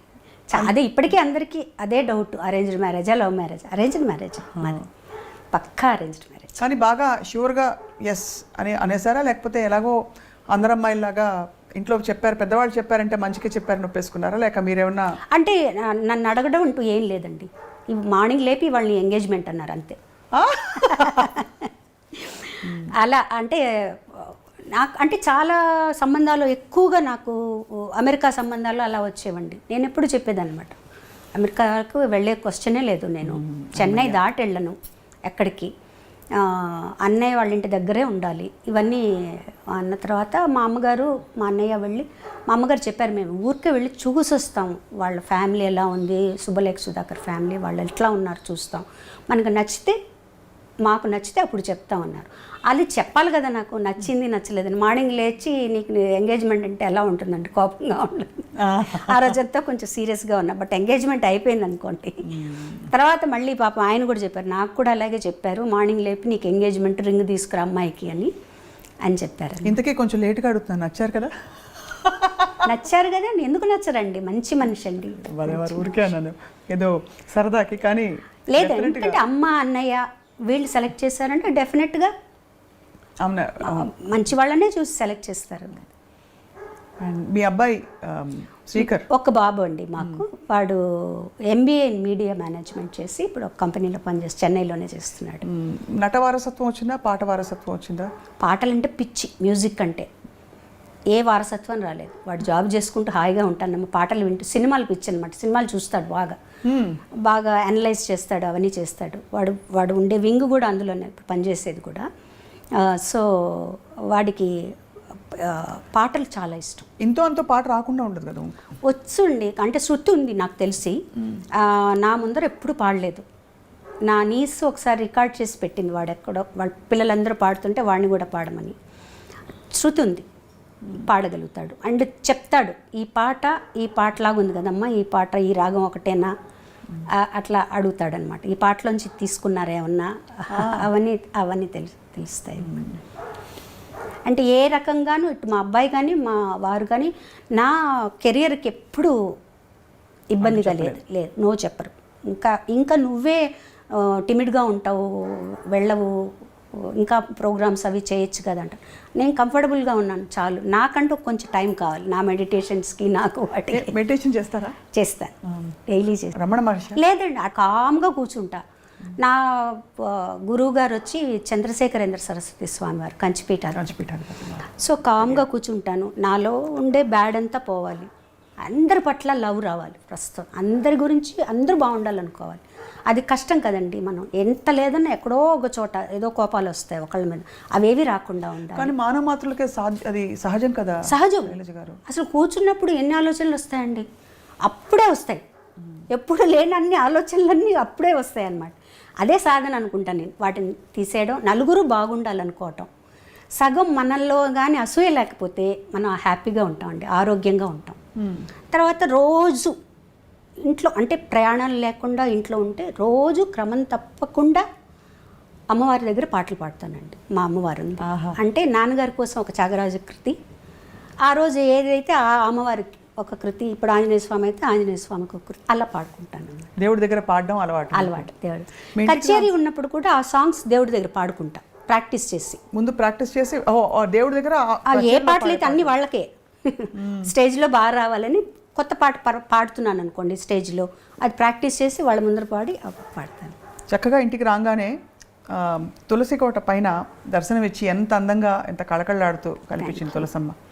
తర్వాత పైకి రాగానే అగరత్తుల సువాసన భలే. నాకు కావాలని సపరేట్గా పెద్ద రూమ్ కట్టించుకున్నానండి, దేవుడి రూము. సో నేను ఇష్టదైవం అమ్మవారేనా? అమ్మవారే, లలితమ్మ. మీరు ఆ నిండుగా అమ్మవారి లక్షణాలన్నీ, అంటే ఒకవైపు సౌమ్యం, ఇంకోవైపు సముచితమైన రౌద్రము అన్నీ కలగలిసి అలా చక్కగా ఉన్నారు మీరు. అందుకని అమ్మవారి అంటే నేను నమ్ముతానండి, అమ్మవారి ఏ దైవం మనకి దగ్గరైతే ఆ దైవంలోని కొన్ని ఎనర్జీస్ అంటాం కదా, ఎనర్జీస్ తప్పకుండా ఉంటాయండి. ఇప్పుడు అందరు దేవుళ్ళు అమ్మవారే అనుకోవచ్చు మనం, సకల దేవుళ్ళు అమ్మవారే అనుకోవచ్చు. ఆ ఒక ఎనర్జీ ఉంది అక్కడ, ఆ ఎనర్జీ నన్ను కాపాడుతుంది. ఇప్పుడు ఒక్కడ గుర్తుపెట్టుకోండి, మనుషులు ఎవరి మీదన్నా మనం ఆధారపడ్డాం అనుకోండి, వాళ్ళు ఒక్కసారి మనల్ని బెట్రే చేసినప్పుడు మనకి జీవితం మీద ఒక రకమైన భయం, విరక్తి వస్తాయి. భగవంతుడే మన స్నేహితుడు అనుకోండి, భగవంతుడు భయపడకూడదు, మనం స్నేహితుడు అనుకోవాలి. అన్నీ చెప్పుకున్నాం అనుకోండి, అంటే మీరు ఆయన వింటాడు తప్పకుండా. ఒక ఎనర్జీ ఉంది, అది మీకు ఏమన్నా ఎప్పుడైనా స్వయంగా అవగతం అయిందా, అంటే ఇలా విన్నారు, నా మొరని భగవంతుడు ఆలకించాడని? అంటే కొన్ని షేర్ చేసుకోవచ్చు, కొన్ని షేర్ చేసుకోలేము. బట్ జరిగాయి ఎక్స్పీరియన్సెస్ జరిగాయి. అంటే ఇది అడగడానికి కూడా ఇది చాలా అత్యంత వ్యక్తిగత ప్రపంచంలోకి రావడం కాదు, కానీ దీనివల్ల ఇంకో 10 మందికి నమ్మకం కలుగుతుందండి. అంటే ఇప్పుడు ఉన్న ప్రపంచంలో మనకి దేవుడు ఉన్నాడా లేడా, దేవుడితో ఎలా కనెక్ట్ అవ్వాలి అనేది రకరకాల. నా ఉద్దేశంలో దేవుడు అంటే ప్రేమేనండి. ప్రేమ అంటే అన్కండిషనల్ లవ్. అది దాని మీద మనం ఫోకస్ చేసామంటే తప్పకుండా పనిచేస్తుందండి. చిన్న ఒక ఎగ్జాంపులే నేను చెప్తాను, నా లైఫ్లో నాకు జరిగిన ఎగ్జాంపుల్ నేను చెప్తాను. మా ఇంట్లో మీరు ఇప్పుడు వచ్చారు కదా, అక్కడ మామిడి చెట్టు ఉంది, పెద్ద మామిడి చెట్టు. ఓవర్ నైట్ దానికి అంత పెద్ద తేనె పట్టిందండి. అవి కొండ రాతి తేనెటీగలట. అది ఎంత అంటే పోర్టికో కార్ దగ్గరకు తగులుతుంది, అంత పెద్దది పెట్టేసింది. ఒక 3 daysలో పెరిగిపోయింది. బయట వాళ్ళందరూ వచ్చి మాకు చెప్పారు, అమ్మా మీరు తీయించేసేయాలి, అది పిల్లలు ఏమన్నా క్రికెట్ ఆడుతూ బాల్ అది తగిలింది అనుకోండి, అవి రేగాయంటే కష్టం. పోలీసులు కూడా వచ్చి చెప్పారు, వాళ్ళెవరో పోలీసులకు చెప్పి వాళ్ళు కూడా చెప్పారు మీరు తీయించేయండి మేడం అని. మనుషుల్ని పిలిపించాం. వాళ్ళు చూసి, అమ్మ ఇవి రేర్గా వచ్చే తేనెటీగలు, మీరు రేపు 10 గంటలకు మేము వస్తాము, మీ నైబర్హుడ్ చెప్పండి చుట్టుపక్కల వాళ్ళకి లోపల ఉండమని, ఒక్కసారిగా మందు కొట్టాలి, అది ఎంత పెద్దదిగా ఉంది అని చెప్పి వెళ్ళారు. వాళ్ళు వస్తామని. నేను ఈవినింగ్ 6 o'clockకి మెడిటేషన్ కూర్చుంటాను. సరే నేను పైకి వెళ్ళి ఆ అమ్మవారి దగ్గర కూర్చొని నేను కమ్యూనికేట్ తేనెటీగలతో అనమాట. అంటే నేను మాట్లాడుకుంటూ ఉన్నా వాటితో, చచ్చిపోతారే మీరు, వాళ్ళు వచ్చి మందులు కొడతారు, నాకు ఇష్టం లేదు, మన ఇంట్లో ఇలా జరగడం, వెళ్ళిపోండే మీరందరూ, ఇలా మాట్లాడుకుంటూ ఉన్నానన్నమాట. మామూలుగా పిచ్చిగా, నాకేం అది ఏదో జరగాల నేను కాదు, వెళ్ళిపోండే, ఒక్కళ్ళు చచ్చిపోయినా కూడా నాకు బాధగా ఉంటుంది కదా, మా ఇంట్లో మీరందరూ ఉన్నారు, ఇన్ని రోజులు ఉన్నారు కదా, ఏమీ చేయలేదు అంటే. నైట్ అయితే అవన్నీ వాకిట్లోకి వచ్చేసేవండి, లైట్ చుట్టూ బ్లాక్ అనమాట, మబ్బులాగా అలా ఉండేవన్నమాట. తలుపు తీయాలంటే భయం వేసేది. ఒక 15 రోజులు అయింది అలా. సరే నేను ప్రే చేసుకునేటప్పుడు మటుకు నన్ను ఎవరు డిస్టర్బ్ చేయరు. కాల్స్ వచ్చినా కూడా, ఎవరన్నా వచ్చినా కూడా ఎవరు డిస్టర్బ్ చేయరు. లోపల మా డ్రైవర్ పరిగెత్తుకుంటూ వచ్చి డబడబడబడబడబా తలుపు కొట్టాడు. నాకు ఎవరికన్నా ఏమన్నా అయిందా, అంత ఎదుగా ఎవరు కొట్టరు కదా, నేను మెడిటేషన్లో ఉన్నానంటే ఎవరు తీరు కదా. నేను తీల తలుపు. ఆమెను బయటకు వచ్చేసి కిందికి వచ్చి ఏంటి అన్న, మేడం మీరు ఒకసారి పైన వరండాలోకి రండి. మీరు రండి మేడం అంటే అసలు తేనె పట్టు లేదు. ఎలా? తేనె పట్టు లేదు. తేనె పట్టు ఈగలు వెళ్ళిపోతే ఉంటుంది కదండి, ఆ వ్యాక్స్ లేదు. వీళ్ళందరూ చూశారు. ఆ అబ్బాయి అప్పుడే నన్ను మీరు చూద్దురు రండి, వాళ్ళందరూ మాట్లాడుకుంటున్నారు బయట, డ్రైవర్స్ అందరూ, మా డ్రైవరు పక్కన డ్రైవర్లు అందరూ. ఇది మనకి వాళ్ళు ఉన్నారు కాబట్టి ఇది తార్కాణం అండి జరిగింది అని. ఉన్నట్టుండి ఒక వర్ల్విండ్ లాగా లేచిందట. అది మొత్తం లేచి వీళ్ళందరూ భయపడిపోయారట, మన మీదకి వస్తుంది అని చెప్పి అందరూ ఎవరు ఇళ్లలోకి వాళ్ళు పరిగెడుతున్నారట. ఒక్కసారి పైకి వెళ్ళిపోయినాయండి అన్నీ, మొత్తం వెళ్ళిపోయినాయి. అద్భుతం కదా ఇది. అద్భుతం అంటే అసలు నాకేం అర్థం కాల. నేను ముందు దేవుడి రూమ్లోకి వెళ్ళి అమ్మవారికి థ్యాంక్స్ చెప్పా, అమ్మ థ్యాంక్స్, నువ్వు నాకు హెల్ప్ చేసావు, అవి చచ్చిపోకుండా నా మాట విన్నాయి. ఏదో పిచ్చిగా మాట్లాడుకుంటాను నేను. అమ్మవారు, మా అబ్బాయి కూడా అంటుంటాడు, ఏంటమ్మా ఎవరో ఫ్రెండ్తో మాట్లాడినట్టు నువ్వు మాట్లాడేసుకుంటూ ఉంటావు ఏంటి అంటే. నా ఫ్రెండే దేవుడు అని మాట్లాడుకుంటాను. ఒక ఎనర్జీ, అది లలితమ్మ కావచ్చు, శివుడు కావచ్చు, ఎవరన్నా కావచ్చు, ఒక ఎనర్జీ ఉంది, అది నా మాట వింటుంది, చెప్పుకుంటాను. ఇది జరిగిందంటే నాకు నేను వాళ్ళందరిని అడిగాను, మీరందరూ ఉన్నారు కదా, ఒక మొబైల్తో ఒక తీసుంటచ్చు కదా పిక్చరు అని. మేడం అంత అది చూస్తుంటే మమ్మల్ని ఎక్కడ కొడతాయో అని చెప్పి మేము పారిపోయాం మేడం. అసలు అంత వితిన్ 10 seconds వెళ్ళిపోయినాయండి మొత్తం. అద్భుతం, ఏమీ లేదు. అద్భుతం నిజంగా. నేను అదే అనుకున్నాను. మనం ఏమనుకున్నాం, వాటికి ఏమీ కాకూడదు అనుకున్నాం, వాటికి మంచి జరగాలనుకున్నాం. చెడు స్వార్థం ఏమీ లేదు. పక్క రోజు వాళ్ళు వచ్చి వేరే వాళ్ళని పెట్టి తీయించారా మేడం, మేము వస్తామని చెప్పాం కదా, మీరు వేరే వాళ్ళు తక్కువ డబ్బులు ఇచ్చుంటారు అందుకని మీరు తీయించారు. లేదు బాబు అవి వెళ్ళిపోయాయంటే వాళ్ళు నమ్మరు.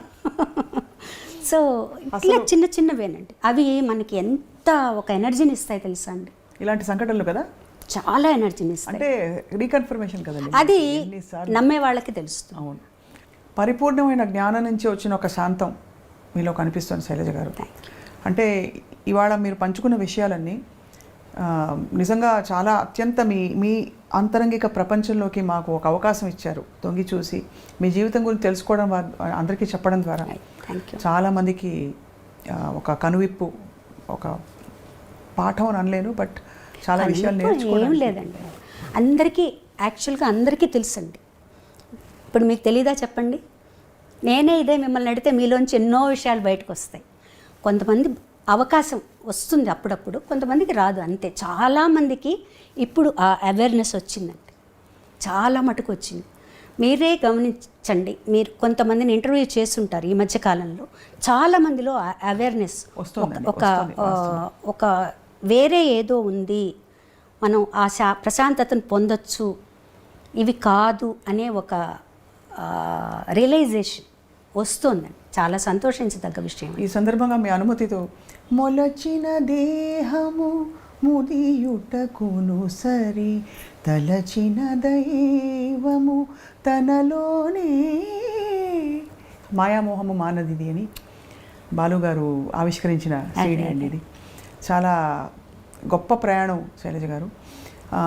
ఇప్పుడు పాడుతున్న వారికి ఐ డ్రీమ్ ముఖంగా మీరు రియాలిటీ షో జడ్జిగా ఉన్నారు కాబట్టి అన్ని బాణీలు వస్తున్నాయి, కానీ ఒరిజినల్గా నిలిచిపోయే బాణీలు కొన్నే కనపడుతున్నాయనండి చాలామంది పెద్దలు చెప్తూ ఉంటారు, మీరు ఒక గాయనిగా.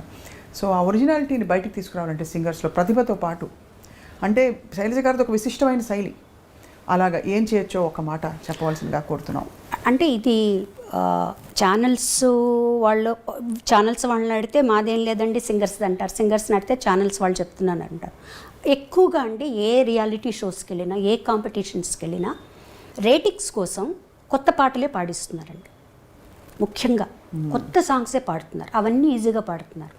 ఒక పాత పాట ఇచ్చి పాడమంటే మాకు కష్టం మేడం, మేము పాడలేమంటున్నారు. పోనీ ప్రాక్టీస్ చేసి పాడండి అంటే ఛానల్ వాళ్ళు వద్దంటున్నారండి అంటారు. గేస్ చేయడం ఎలా అండి వాళ్ళని చెప్పండి? ఇప్పుడు ఒక లెవెల్లో ఉన్న సాంగ్స్ అందరూ పాడుతున్నారు, పాడేవాళ్ళు ఉన్నారు యాక్చువల్గా మంచి పాత పాటలు తీసుకుని. అంటే నేను పాత పాటలే పాడాలని నేను చెప్పట్లేదండి, వాటిల్లో ఉండే ఆ కష్ట సాధ్యమైన కొన్ని గమకాలు అవన్నీ కూడా పాడితే వీళ్ళ పొటెన్షియల్ ఏంటో మనకు తెలుస్తుంది. ఇవన్నీ ఒకటేలాగా అందరూ పాడుతున్నారు. అవును, దాంట్లో ఏదో కొంచెం విరుపులు ఎక్స్ప్రెషన్లు అవే తప్పించి ఒక గమకం కానీ, ఒక చక్కటి ఒదుగులు కానీ అవి కనపడట్లేదు. మేము చెప్పినా కూడా జనాలు అంతగా నచ్చరండి. జనాలకి కొత్త పాటలు తప్పిస్తే పాత పాటలు నచ్చవు. ఎందుకు నచ్చవండి? మీరు ఒక ఎపిసోడ్ పాత పాటలతోనే చేయండి, ఎందుకు వింటారు? ఒకవేళ పిల్లలకి ఈ కాంపిటీషన్స్లో ఇలాంటి పాటలే పాడుతున్నా వాళ్ళు పాత పాటలు ప్రాక్టీస్ చేయాలండి, తప్పకుండా చేయాలి. దాని విలువ ఎప్పుడూ ఉంటుంది మేడం. ఇప్పుడు నేను ప్రాక్టీస్ చేయకుండా వదిలేశాను అనుకోండి, గబొక్కని ఏ పారిజాతం లేయగలను, ఎలా పాడగలుగుతాను చెప్పండి? నేను ప్రాక్టీస్ చేస్తుంటేనే అది నేను అప్పుడు వచ్చిన పాటే అది, కానీ దాని మీద ఒక మక్కువ ఉండాలి. ఆ పాటలో ఏదో ఒక మక్కువ ఉంది, దానిలో ఏముంది విషయం తెలియాలి. తర్వాత వాళ్ళని మేము కరెక్ట్గా అనలైజ్ చేయడం ఈజీ అవుతుంది. ఈ పాట వీళ్ళు పాడగలుగుతున్నారు, వీళ్ళల్లో ఈ పొటెన్షియల్ ఉంది అని. అన్ని పాటలు పాడమంటాను, ఇవే కాదు అన్ని పాత పాటలు కూడా తీసుకొని ప్రాక్టీస్ చేయండి. ఒక్క పాత పాట తీసుకొని ప్రాక్టీస్ చేస్తే చాలు, ఒక రోజుకు ఒక పాట తీసుకొని ప్రాక్టీస్ చేస్తే చాలండి. అసలు నిజంగా అంటే నేను పాతకాలం పాటలే గొప్ప, ఇప్పుడు గొప్ప అని నేను ఏమీ చెప్పట్లేదు. మీరు ప్రాక్టీస్ చేసి చూడండి, అది ఎంత కష్టమో తెలుస్తుంది. అది మీరు 50% పాడినా చాలు మీకు. అది నా ఉద్దేశం అండి. అంటే నేను ఎవరి మీద ఫోర్స్ చేసి ఇవే పాడాలని నేను చెప్పట్లేదు. ఒకటే రకమైన పాటలు విని విని విని కూడా ఒకసారి చాలా చికాకేస్తుందండి. అన్నీ ఒకటే రకమైన సాంగ్స్, అన్నీ ఒకటే ఎక్స్ప్రెషన్స్, అన్నీ ఒకటే ఇవి. సో మీరు ఆలోచించండి, ఉదయం 9 నుంచి తెల్లవారుజామున 3 గంటల వరకు షూటింగ్ జరిగేటప్పుడు ఇవే పాటలు మనం వింటున్నాం అనుకోండి, పక్క రోజు ఎవరన్నా పాట అన్నారంటే కోపం వచ్చేస్తుంది. నిజంగా మీరు ఎంత ఓపెన్గా చెప్పినందుకు మీ నమస్కారాలు. Thank you. మంచి మాట, నిజంగా చెప్తున్నా. నా వరకైతే నాకు అలాగే అనిపిస్తుంది. అంటే అవును, అక్కడక్కడ టాలెంట్ మెరుపులు కనిపించినా నెక్స్ట్ ఏమిటి అనే చందన, నెక్స్ట్ ఏమిటి అని. కొంతమంది పిల్లలు మాకు పాడాలని ఇంట్రెస్ట్ ఉంది మేడం, మేము పాడగలుగుతాం మేడం, మాకు కూడా ప్రాక్టీస్ చేయాలని ఉంది మేడం అని వస్తారు. నేను చెప్పాను, ఎవరు అడిగినా అడగకపోయినా మీరు ప్రాక్టీస్ చేసుకోండి. మీరు ఎవరైనా సపోజ్ నేను పక్కకు పిలిచి నేను అడిగితే నువ్వు పాడగలగాలి. అట్లా మీరు ప్రాక్టీస్ చేసుకోండి, కనీసం మీకు ఆ తృప్తి ఉంటుంది, మాకు కూడా వాళ్ళు పాడుతున్నారనే తృప్తి ఉంటుంది అని చెప్తుంటాను నేను అనమాట. నా ఉద్దేశంలో ఈ పాటలు పాడడం తప్పు, ఆ పాటలు పాడడం కరెక్ట్ అని నేను చెప్పను, కానీ మీరు నిలబడాలంటే మటుకు పాత పాటలు పాడాల్సిందే, తప్పదు. గొప్ప కాంట్రిబ్యూటర్స్ మీరందరూ. మీరు మీ తరంలో వచ్చిన వారు, అంతకు ముందు వచ్చిన వాళ్ళందరూ అయితే ఇంకా చెప్పక్కర్లేదు మాటల్లో శైలజ గారు. ఎందుకంటే మీరు తీసుకొచ్చిన ఒరవడి అది 10 కాలాల పాటు మీరు పాడిన పాటల రూపంలో, మీరు చెప్పిన మాటల డబ్బింగ్ రూపంలో నిలిచిపోతుంది మనసుల్లో, అందరి మనసుల్లో కూడా. ఇవాళ నిజంగా గొప్ప అనుభూతి మీతో మాట్లాడడం, కొత్తగా మళ్ళీ మిమ్మల్ని తెలుసుకున్న భావన కలుగుతుందండి. నాకు కూడా అలాగే అనిపిస్తుంది. అంటే రొటీన్ ఇంటర్వ్యూస్ లాగా కాకుండా చాలా విషయాలు, అంటే నేను కొన్నిసార్లు ఇది చెప్పకూడదు అనుకున్నవి కూడా నా చేతి చెప్పించేశారు మీరు. అయ్యో అలా కాదు, చెప్పకూడదంటే ఒక్కొక్కళ్ళకి ఒక్కొక్క ఇన్హిబిషన్ ఉంటుంది కదండి. కొన్ని నేనే పెట్టుకుందామని మీరు అన్నారు కదా, దానివల్ల ఇంకా ఎవరైనా ఇన్స్పైర్ అవుతారేమో. ఖచ్చితంగా అవుతారని నేను ఎందుకు నమ్ముతానంటేనండి, అందరూ ఇప్పుడు వెతుక్కుంటున్నారు ఏమిటి ఎక్కడ. ఎందుకంటే మాయా ఎంత వెలుగునకు అంతే చీకటి, ఎంత సంపదకు అంత ఆపద, తెలిస్తే మోక్షము, తెలియకుంటే బంధము. అది ఇవన్నీ మీరు అద్భుతంగా ప్రస్తావించారు. నాకు ఇష్టమైన కీర్తన అది చాలా. సో ఇప్పుడు మీరు చెప్పిన ఈ విషయం చాలా మందికి మనసుల్లో అలా హత్తుకుంటుంది. వాళ్ళందరికీ అంటే ఇందులో ఒక శాంతి ఉందండి, డెఫినెట్గా ఉంది. అంటే మనం ముక్కు మూసుకొని జపం చేస్తూ కాన్సన్ట్రేషన్ చేస్తూ ఇక్కడ ఏదో పెట్టి నేను అది కూడా చేయను, కామ్గా కూర్చుంటాను. నాలో ఉండే బ్యాడ్ అంతా తీసేయమని అడుగుతాను భగవంతుడిని. తీసేసి ఒక ఎనర్జీ ఉంది పైన, ఒక అద్భుతమైన ఎనర్జీ ఉంది, అందరి మీద ప్రసరిస్తోంది. అది నాకు తెలుసుకునేటట్టు చేయి, నాలో ప్రవహించనియదు. ఇదే నేను ప్రాక్టీస్ చేస్తానండి. ఎందుకంటే ఏం చేయి, సాధ్యమైనంత వరకు అందరినీ ఒక సమదృష్టితో చూసేటట్టు. అది కష్టం అండి, అది సాధన చేయడం చాలా ఒక్క రోజులో వచ్చేది కాదు. భగవంతుడి అనుగ్రహం మనకు ఉండాలి, అంతే, తప్పదు. అందరినీ ఒకేలాగా చూడాలి, అందరి పట్ల నిజమైన ప్రేమ ఉండాలి, ఆర్టిఫిషియాలిటీ ఉండకూడదు, అందరూ బాగుండాలని కోరుకోవాలి. అదే మెడిటేషన్ అని నా ఉద్దేశం అండి. చాలా గొప్పగా చెప్పారు. ఇది తుది మెరుపు అండ్ ప్రేక్షకులందరికీ, చూసే వాళ్ళందరికీ కూడా ఒక చక్కటి సిద్ధాంతం, ఒక చక్కటి బాట వేశారు మీరు ఇవాళ. శైలజ గారు, మా ఐ డ్రీమ్ ప్రేక్షకులు మీకోసం వెయిట్ చేస్తారు కాబట్టి వారికి బెస్ట్ విషెస్ చెప్పాల్సిందిగా కోరుతున్నాం. అందరికీ నమస్కారం అండి. ఇంతసేపు మీరు ఓపిక్గా ఈ ఇంటర్వ్యూ చూసినందుకు చాలా సంతోషం. మీలో ఎవరికన్నా ఒక్కరికైనా కూడా ఈ మెడిటేషన్ మీద మీకేమన్నా ఒక మక్కువ కలిగితే నా అంత సంతోషించే వాళ్ళు ఇంకొకళ్ళు ఉండరు. Thank you. ఈ ఆపర్చునిటీ ఇచ్చిన ప్రతి ఒక్కరికి, ముఖ్యంగా స్వప్న గారికి ఇంత బాగా ఇంటర్వ్యూ చేసినందుకు అందరికీ నా కృతజ్ఞతలు అండి. అందరూ హ్యాపీగా, ఆనందంగా, ఆరోగ్యంగా ఉండాలని కోరుకుంటున్నాను. ఎస్పి శైలజ గారు అక్షరాల మన సిల్వర్ స్క్రీన్ లెజెండ్, వారికి ధన్యవాదాలు చెప్పుకుంటూ ఇది ఇవాల్టి ప్రత్యేక కార్యక్రమం. ధన్యవాదాలు.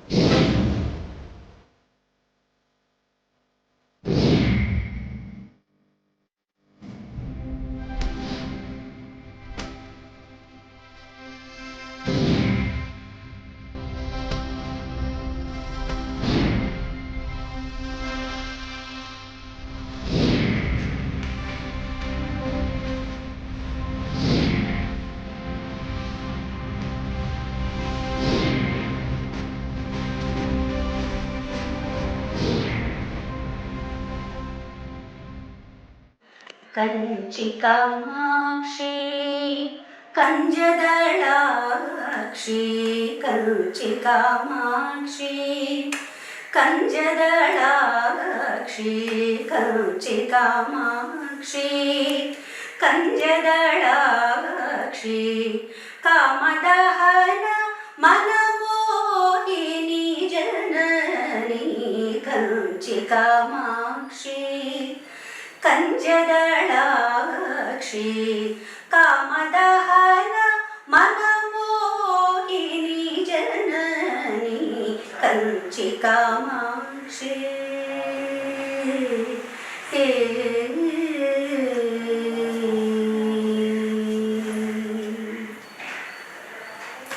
సంచిత పాప వినాశిని అంబ, సంచిత పాప వినాశ విలాసిని అంబ సంచిత పాప వినాశిని పాప విమోచని మాలిని మాలిని శూలిని సంచిత పాప వినాశిని పాప విమోచని మాలిని మాలిని శూలిని కంచి కామాక్షి కంజదళాక్షి కామదహన మనమోహిని జనని కంచి కామాక్షి